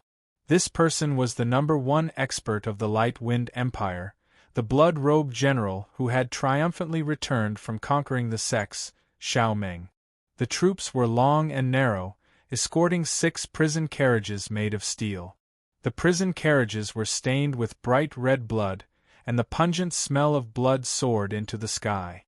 Pulling the prison carriages was a type of huge and sturdy spirit beast. Every step it took caused the ground to tremble. The prisoners in the prison carriages had their heads lowered and their auras were dispirited. However, their identities were shocking beyond the Great Wall because they were the 6 hall masters of the Death Soul Palace, the devil sect beyond the Great Wall. Each of them had a terrifying cultivation level of 6th grade Battle Emperor. Every single one of them was once high and mighty, commanding the heavens. But now they had been reduced to prisoners. The sound of the carriage wheels rolling over the limestone slabs of the Imperial City continuously rang out. After the initial silence, the crowd burst into deafening cheers. They always responded with the greatest enthusiasm to the victorious soldiers. Winning the war was definitely the best outcome. The people would also feel proud of the strength of the country. This was the so-called national pride. The iron-willed army's expression did not change in the face of the cheers of the crowd. They were disciplined and orderly as they advanced forward. Their target was the majestic Imperial Palace. In front of the Imperial Palace, a high platform had been set up in the gate of Heavenly Mystery Plaza. Colorful flags were inserted in the surroundings and fluttered along with the autumn wind. The palace guards lined up neatly and orderly, surrounding the Tianxian gate to ensure order. We welcome the triumphant return of General Shao. Just as the army entered the gate of Heavenly Mystery, a eunuch's shrill voice, accompanied by true energy, resounded throughout the entire city. Almost every corner of the city could hear it, causing cheers to erupt from the imperial city once again. An old man in a dragon robe with black and white hair stood on the platform with a smile on his face. His gentle gaze fell on the victorious army as he nodded repeatedly. Not far away from the old man, the crown prince, Ji Chengan, who was wearing an official robe, was leisurely standing there. Not far away from his right were the valiant and elegant King Yu, Ji Qingyu, and the third prince, Ji Qingshu. The civil and military officials on both sides of the dais cupped their hands. Below the dais, the members of the Shao family raised their heads in anticipation. They watched the triumphant army slowly return, unable to contain their joy. Xiao Meng took off his helmet and stepped onto the platform. He stood in front of the majestic emperor, knelt down on one knee, cupped his fists and said, "I have not disgraced your majesty. I have annihilated over 10,000 members of the Death Soul Palace, killed hundreds of Death Soul Palace experts of third-grade battle maniac and above, captured 6 palace masters alive, and returned victorious." "All right. Good. Good. My beloved subject, you are indeed the pillar of my light breeze empire. With you around, my empire will no longer have to worry." Emperor Ji Changfeng heartily laughed and generously praised Xiao Meng. Soon after, the ceremony was carried out in an orderly manner. Everyone meticulously completed their respective task. The welcoming ceremony is over. All officials, please proceed to the main hall for a celebratory feast. The sharp voice of the eunuch rang out once again and resounded throughout the entire city. Bu Fang opened his drowsy eyes. He woke up earlier today because he was woken up by the 2 eunuch voices that inexplicably rang out. After yawning, Bu Fang finished washing up and went to the kitchen. He first practiced his daily culinary training and set aside a portion of the dishes for the big black dog that was lying at the entrance. He expressionlessly looked at the big black dog that ignored him and kept gobbling down the food from the porcelain bowl.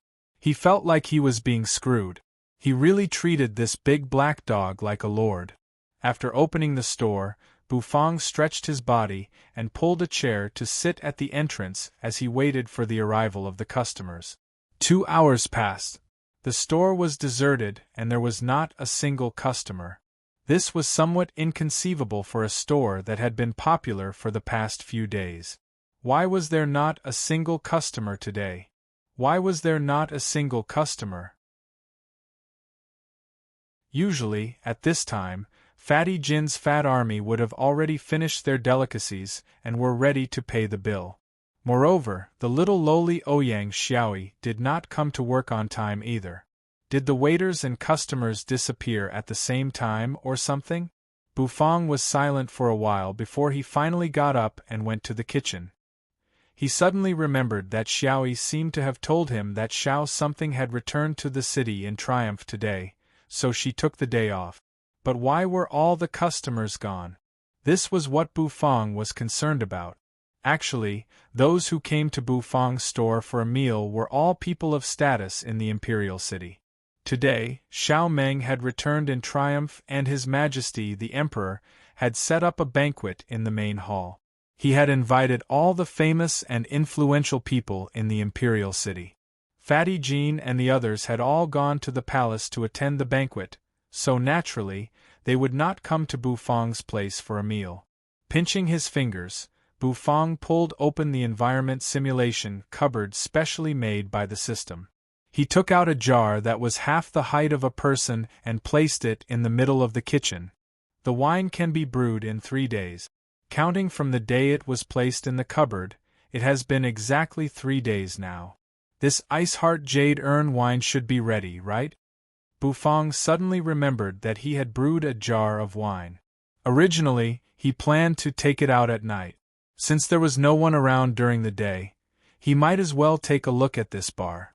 He took out the 3 small wine jars prepared by the system and placed them in front of him one by one. After he was done, he planned to open the jar and filter the wine. After opening the cloth cover of the wine jar that was half the height of a person, an extremely impactful wine fragrance gushed out in an instant and pounced towards them.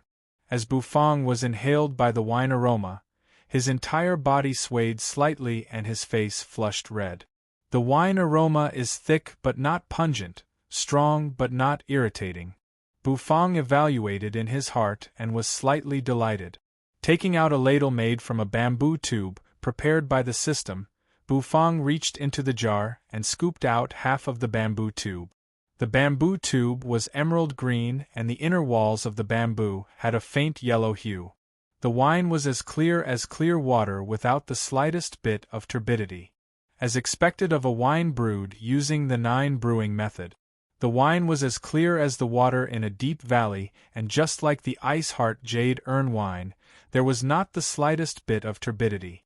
Bufang moved closer to his nose and took a sniff. The rich and mellow wine aroma filled his nostrils. Even before it entered his mouth, he was already salivating and his entire being seemed to be in a daze. Bufang poured the wine from the bamboo tube into a celadone wine cup.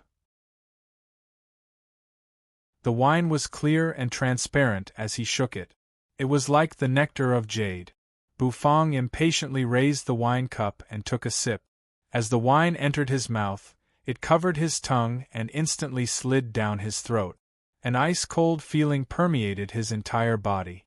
In the next moment, it was as if a raging fire was burning in his lower abdomen. As the fire surged up his heart, an ice-cold feeling appeared once again. Ice and fire intersected. Good wine. Bufang clicked his tongue and his face was filled with enjoyment. Even though he did not know much about wine, this wine was indeed the best he had tasted so far. However, even though it was delicious, this wine had a strong aftereffect. After all, it was brewed in 3 days and brewed in 9 days. How could it not have a strong aftereffect? Suppressing the urge to drink, Bufang poured the wine from the jar that was half the height of a person into 3 smaller jars. He sealed them with a cloth cover and pasted a square piece of red paper with the word, "Ice," written on it. His task was complete. Bufang specially saved a cup of wine for himself and placed the wine jar into a special cupboard. He held the wine cup and happily walked into the store, intending to pour himself a drink. However, when he arrived at the store, he discovered a man wearing a black robe and a bamboo hat.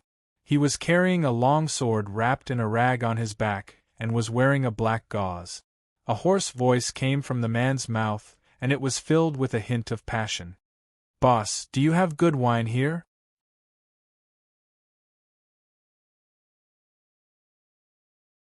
Chapter 36. The hoarse voice carried a hint of sternness, as coarse as a sword energy slashing across gravel. Fervor and impatience could all be heard from the other party's tone. Wine, of course. Bufang originally wanted to drink, but after being asked such a question, he put down the wine cup in his hand and nodded. That person happily stepped into the store and sat in front of the table. His hoarse voice continued, "Then, owner, give me a jug of wine." Bufang responded with a His face was expressionless as his gaze fell on the menu. He saw that there was an additional dish on the store's menu. Ice Heart Jade Urn wine, 15 crystals per jug. Only 15 crystals, it was really not that expensive. Bufang was taken aback for a moment, but he quickly came to a realization. Even though the Ice Heart Jade Urn wine was a good wine, the ingredients used to make it were not high grade. It was unlike the egg-fried rice and Lee's fish, which had 5th-grade spirit beast eggs, 3rd-grade fish meat, and other spirit energy ingredients. Its only selling point was the arduous brewing process of the 9 distillations method. As for the ingredients, they were actually considered ordinary. The rice used was also high-grade spirit rice, but it was not much higher grade than the spirit pearl rice used in egg-fried rice. System, isn't the price too cheap? Bufang quietly asked the system.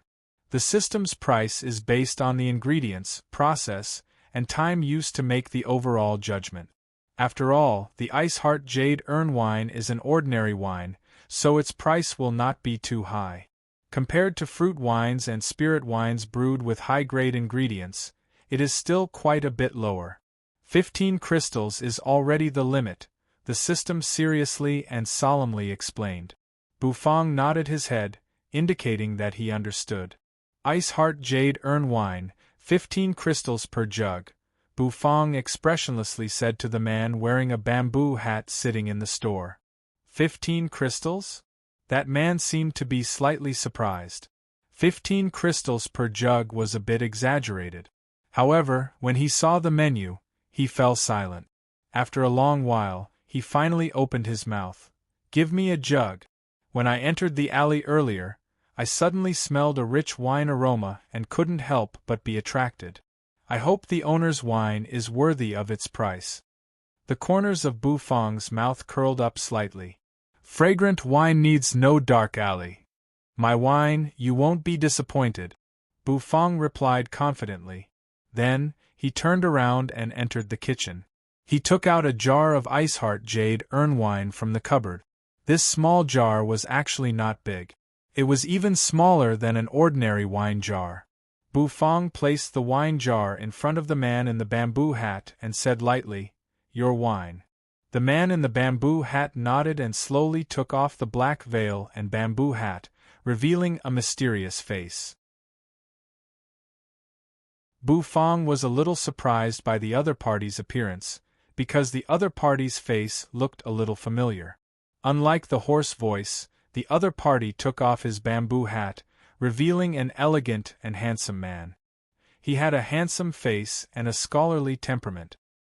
His eyes were as deep as the stars, and his lips were naturally curled up, giving off a hint of demonic charm. That's right. This guy and that little sissy, Xiao Xiaolong, were actually 30 to 40% similar. "Boss, why are you looking at me like that?" The man chuckled and asked hoarsely. "It's just a little familiar. Take your time." Bufang was expressionless as he calmly replied. Then, he sat down and prepared to pour himself a cup of wine. The man did not mind. His Adam's apple bobbed up and down as he opened the cloth cover of the wine jar. The rich wine aroma instantly rushed out like a volcanic eruption. It gushed into his nostrils and slid into his heart, causing him to become intoxicated. He poured the wine into the celadon wine cup that Bufang had prepared for him. The clear wine was as clear as spring water from deep within the mountains. It was incomparably crystal clear, and did not contain the slightest bit of turbidity. "Good wine!" the man could not help but exclaim. Then, he carefully raised the cup and slowly drank it. As the wine entered his throat, the man's pores instantly opened up. He exhaled like a dragon and his eyes shone with disbelief. The rich wine aroma, the feeling of ice and fire, caused him to be completely immersed in the wine. Good wine. It's not the slightest bit inferior to the bejeweled nectar wine in the imperial palace. The man praised again. Strong enough, mellow enough, fragrant enough.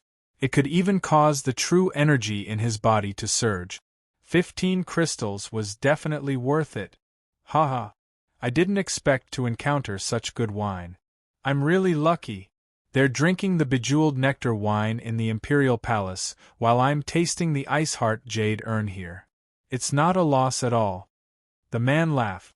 He poured another cup of wine and drank it in one gulp.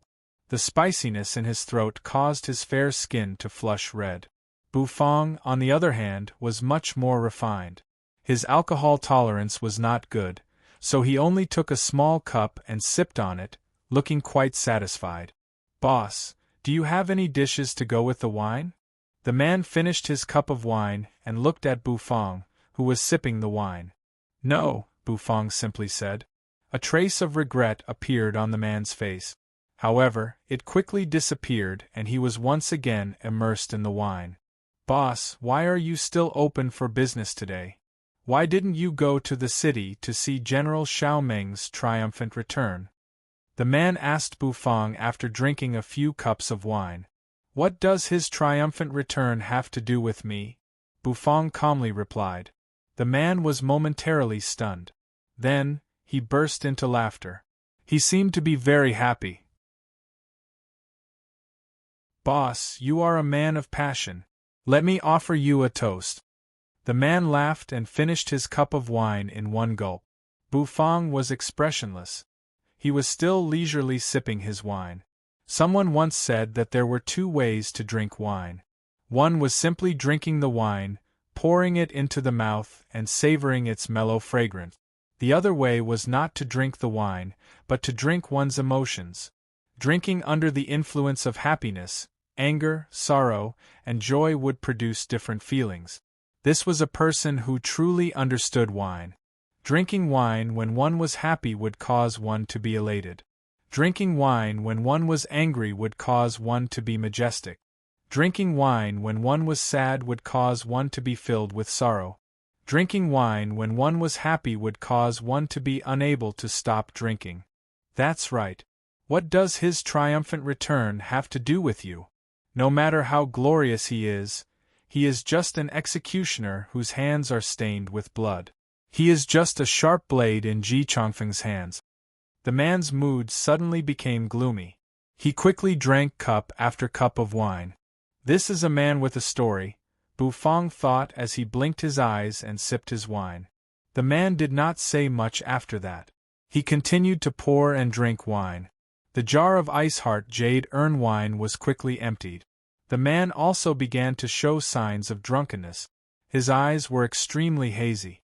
The strength of a jar of Ice Heart Jade Urn wine was unimaginable to Bufang. Bufang might be able to drink half a jar of normal wine. However, for this Ice Heart Jade Urn wine, Bufang could only drink 3 cups at most. However, this man only showed signs of drunkenness after finishing an entire jar. His alcohol tolerance was truly astonishing. Boss, there's no more wine. Give me another jar, the man said with a frown. Only 1 jar per person, Bufang simply said as he finished his cup of wine. His face was slightly red. The man slapped the table and lightly burped. Dozens of sparkling crystals were lying on the table. Boss, crystals are not a problem. Give me another jar.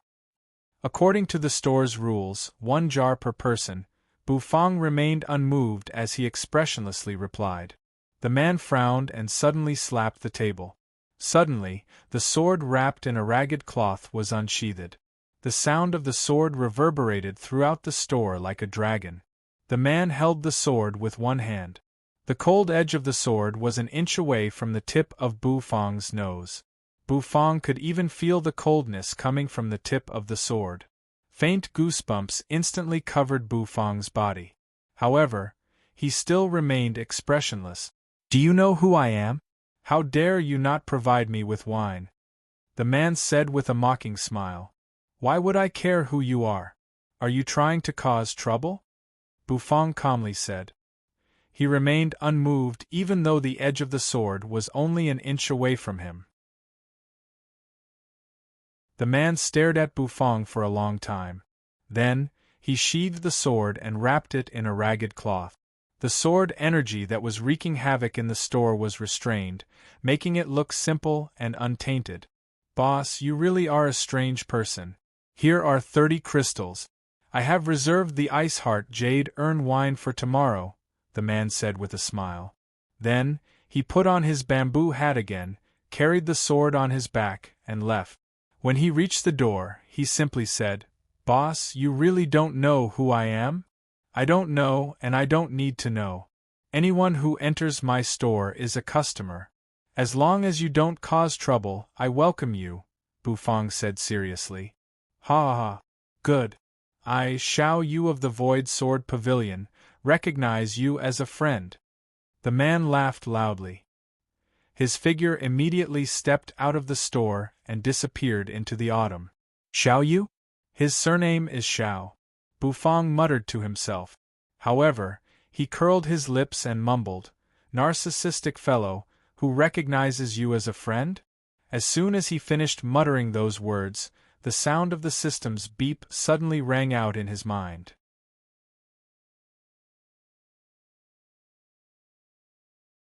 Chapter 37.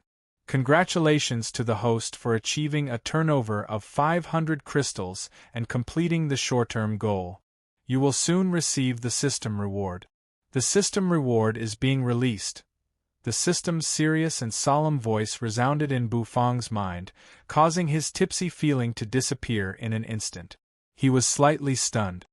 So, after operating for so many days, his turnover had already reached 500 crystals. Bufang's expressionless face slightly twitched. The corners of his mouth curled up into a knowing smile. In order to become the young man who stands at the top of the food chain in the fantasy world, congratulations on completing the short-term sales mission. You have taken another solid step towards the goal of becoming the god of cooking.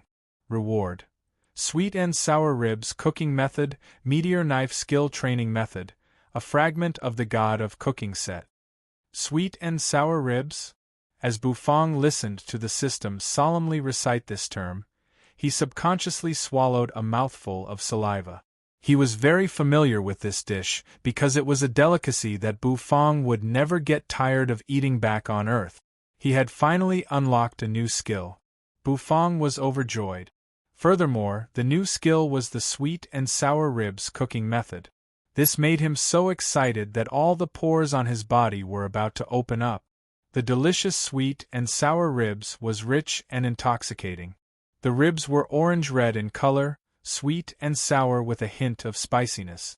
They were crispy on the outside and tender on the inside. With one bite, the rich fragrance of the meat would ferment and explode in one's mouth, intoxicating one as if they had drunk fine wine. Sweet and sour ribs, an intoxicating rib.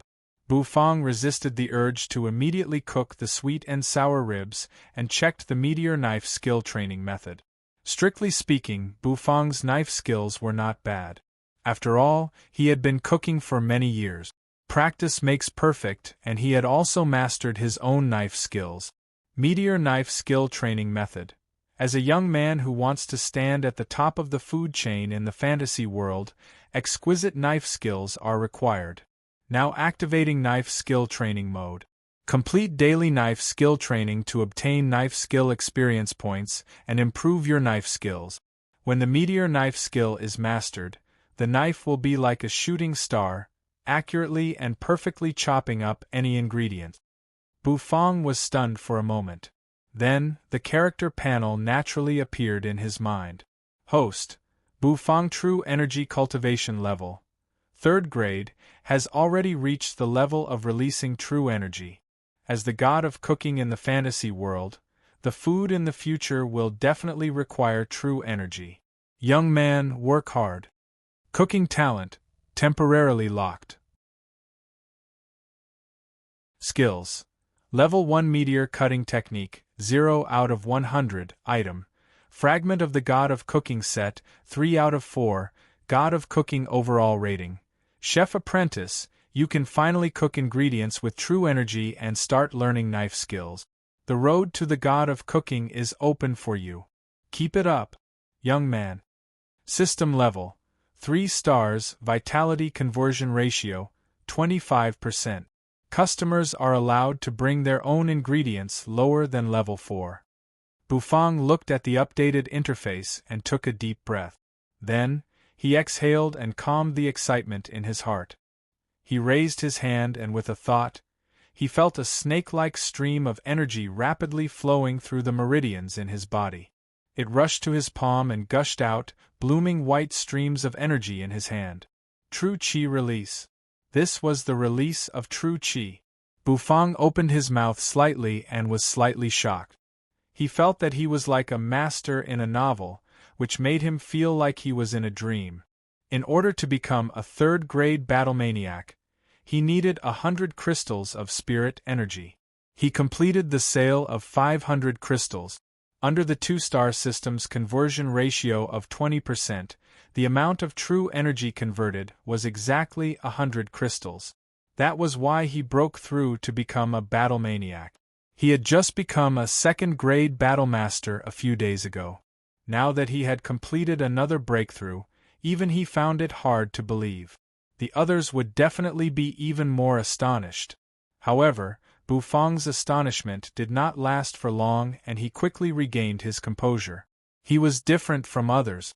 Even though his true energy level had reached the third grade, if he were to fight with Xiao Xiaolong, he would be beaten to the ground within 5 moves. In other words, he only had a cultivation level and his battle prowess was still trash. So what if I'm trash? I have Xiao Bai, Bufang thought to himself. System, how much true energy do I need to rise to the 4th grade?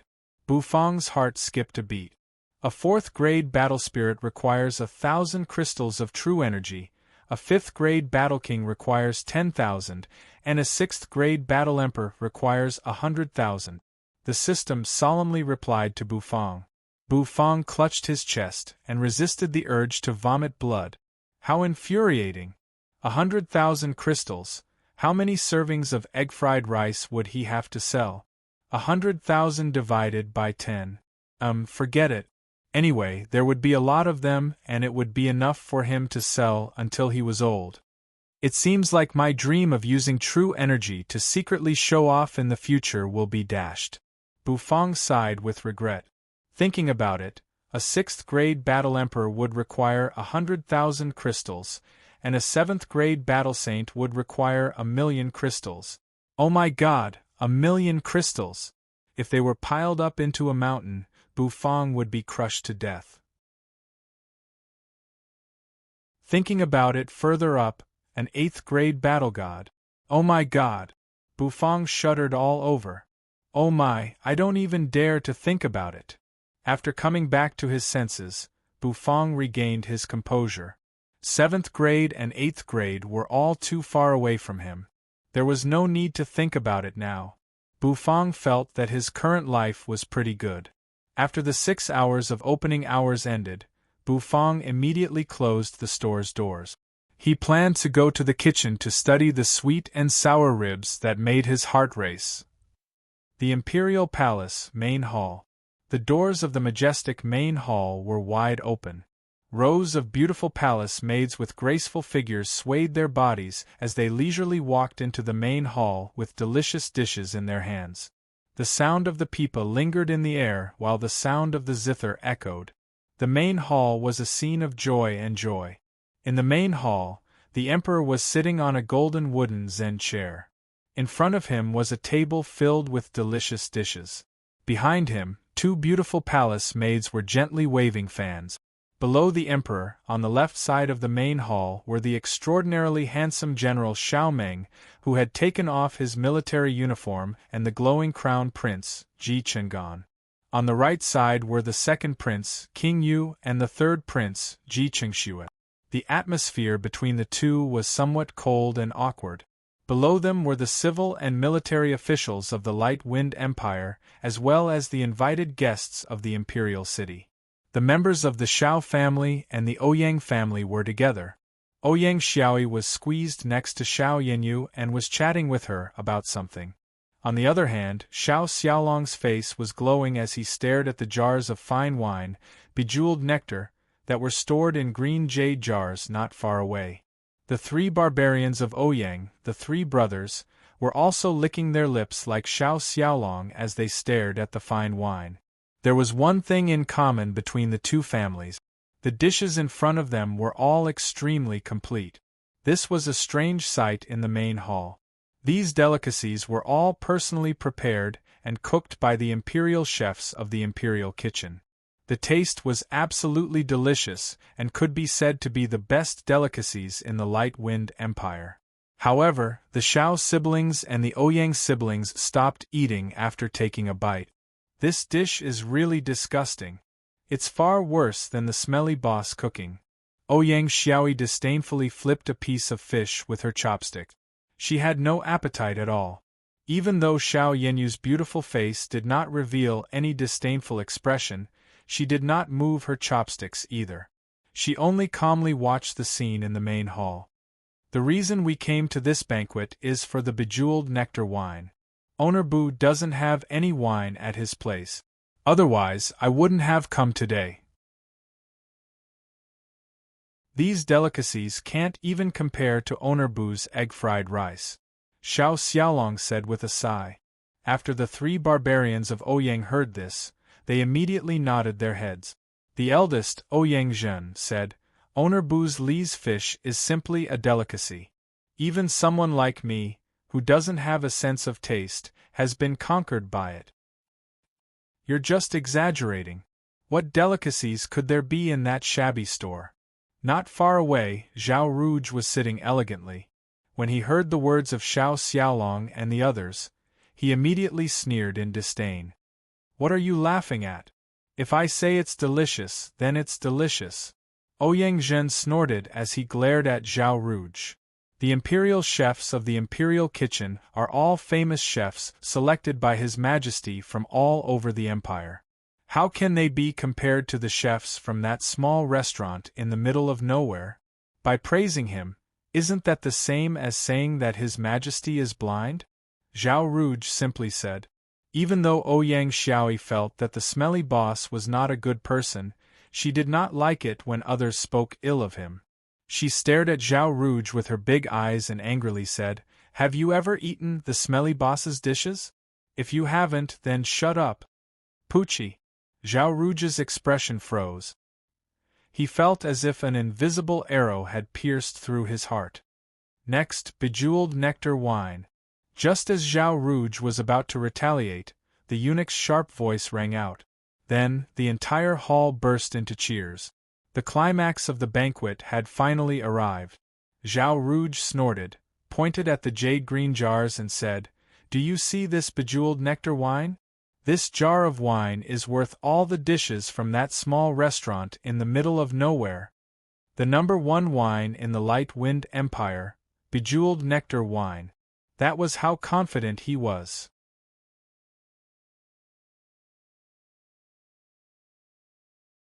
Chapter 38. What did you say? Ouyang Xiaoi was very unhappy. She pouted and shouted loudly while glaring at Zhao Rouge. What kind of bejeweled nectar wine could compare to the smelly boss's entire restaurant? Was there something wrong with Zhao Rouge's brain? Did he know what Owner Bu's restaurant was like? Even though this bejeweled nectar wine was precious, a jar only cost 500 gold coins. It could not even compare to Owner Bu's normal egg-fried rice. Ouyang Xiaoi, did I say something wrong? How much is that kind of small store worth in a desolate alleyway? Zhao Rouge sneered and said, completely ignoring the fiery gaze of the little lowly. Humph. Your words have exposed the fact that you have never tasted the smelly boss's dishes. Ouyang Xiaoi harumphed and turned her head in disdain. You wouldn't say that if you've eaten before. You can ask any fellow who has eaten at Owner Bu's restaurant. Their answers would definitely not be as ignorant as yours. Ouyang Xiaoi snorted. Ignorance is not scary. What's scary is that you are ignorant and still dare to come out and talk. Zhao Rouge's handsome face darkened. He was so angry that he almost vomited blood. Why didn't he realize that Ouyang Xiaoi had such a sharp tongue?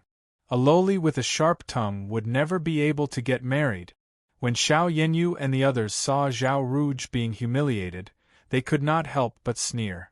This made Zhao Rouge's face even darker. He felt as if the whole world was laughing at him. Just as he thought, Xiao Yenyu and the others were laughing at his ignorance. Young masters, this is the bejeweled nectar wine bestowed by His Majesty. Please have a taste. Several beautiful palace maids with soft voices and slim figures leisurely carried jars of wine to Zhao Rouge and the others' table and carefully poured wine for them. The imperial city only supplies 2,000 jars of this bejeweled nectar wine every year. This time, in order to celebrate General Zhao's victory, His Majesty has directly taken out 500 jars for everyone. You should all have a good taste of this fine wine that you will never be able to taste in this desolate store. Zhao Rouge raised the wine cup and sneered. The three Ouyang brothers had long been immersed in the wine and could not pull themselves away. Humph! Who told you that the smelly boss doesn't have wine? The boss is brewing it right now, Ouyang Xiaoyi said, unconvinced. I can come out today. Zhao Rouge's eyes lit up. Oh, then let's make a bet. Let's bet whether the wine in that corner store can compare to this bejeweled nectar. What do you think? Bet? How dare you mention gambling with my little sister? Before Ouyang Xiaoyi could agree, the three barbarians of Ouyang were already unhappy. Their Ouyang family had always attached great importance to the ideological education of their descendants, especially Ouyang Xiaoyi. Usually, they would urge Ouyang Xiaoyi to practice martial arts and embroidery, and try their best to develop into a beautiful girl who was morally, intellectually, physically beautiful. This Zhao Rouge immediately started talking about gambling. Was he trying to lead his little sister astray? I'll bet with you. The three barbarians of Ouyang stopped the bet between Ouyang Xiaoyi and Zhao Rouge. However, the quiet Ouyang Yanyu opened her red lips and softly said. Everyone was stunned. Goddess Xiao wants to make a bet with Zhao Rouge? All right. If you guys lose, then Goddess Xiao will accompany me for a night of admiring the moon by the lake. How does that sound? Zhao Rouge was ecstatic. It turned out that the usually reserved and calm Xiao Yanyu could also be impulsive. Xiao Yanyu faintly smiled.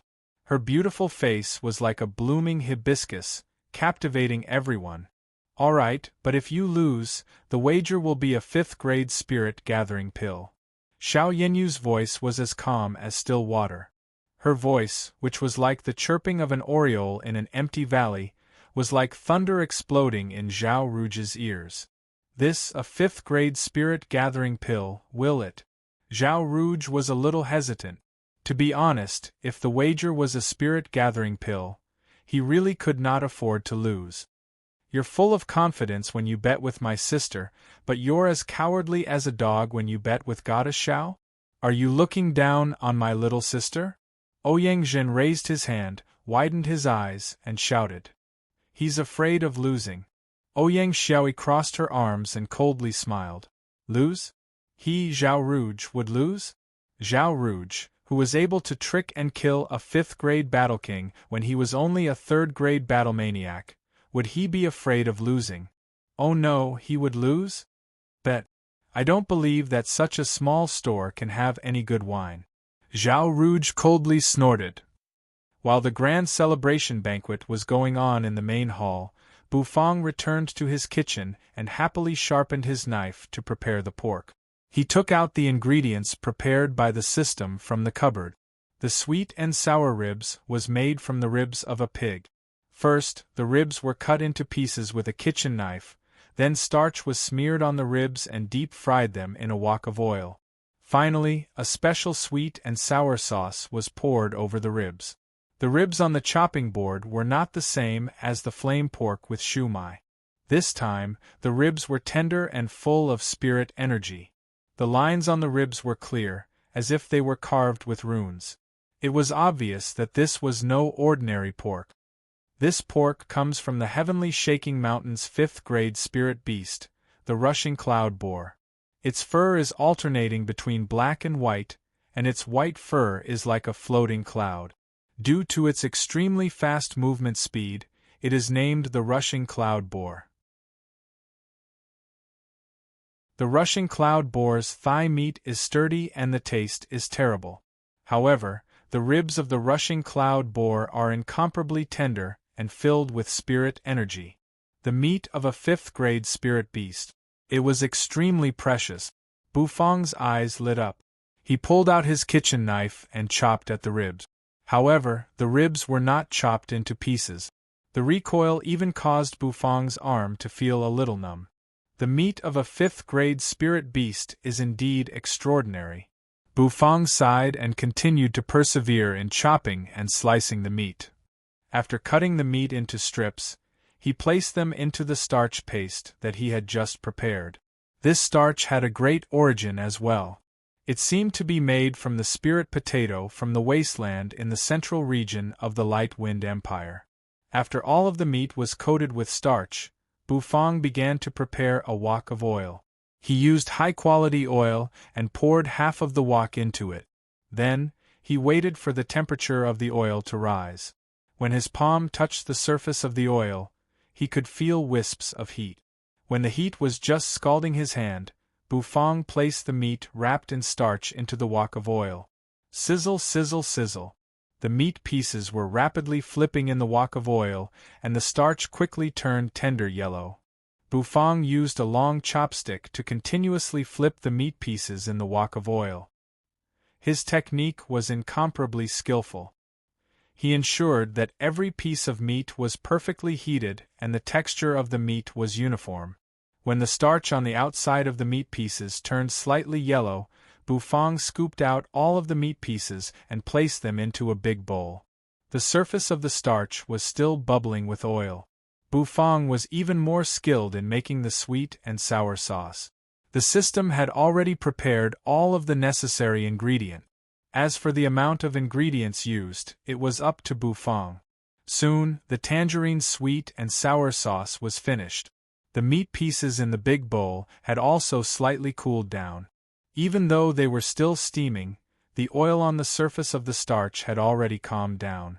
Bufang poured the sweet and sour sauce into the bowl, then gently mixed it for a while before putting it on a plate. The entire process of pouring the sweet and sour sauce into the meat and lightly mixing it did not take more than 30 seconds. This was a great test of Bufang's technique. He had to be fast in order to make the sweet and sour sauce just cover the surface of the meat without affecting the texture.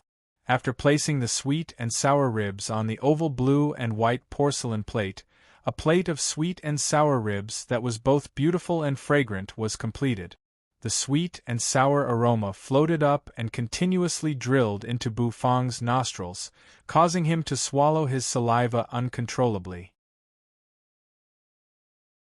Retrieving a pair of bamboo chopsticks, Bufang carried the plate of sweet and sour ribs into the store. As he walked, the aroma assailed Bufang's nostrils, causing him to salivate impatiently. The aroma of the sweet and sour ribs was very strong. Within the strong aroma, there was a hint of sweet and sour meat. The big black dog that was lying at the entrance suddenly opened its eyes, which were as bright as a light bulb in the dark night. With a swoosh, it entered the store. Thus, just as Bufang used his chopsticks to pick up a piece of sweet and sour ribs, before putting it into his mouth, he discovered a pair of bright dog eyes staring at him, the delicacy on the chopsticks. You're tuning in to the Phoenix Nights YouTube channel. Don't forget to subscribe and join us on this journey to catch the most captivating stories.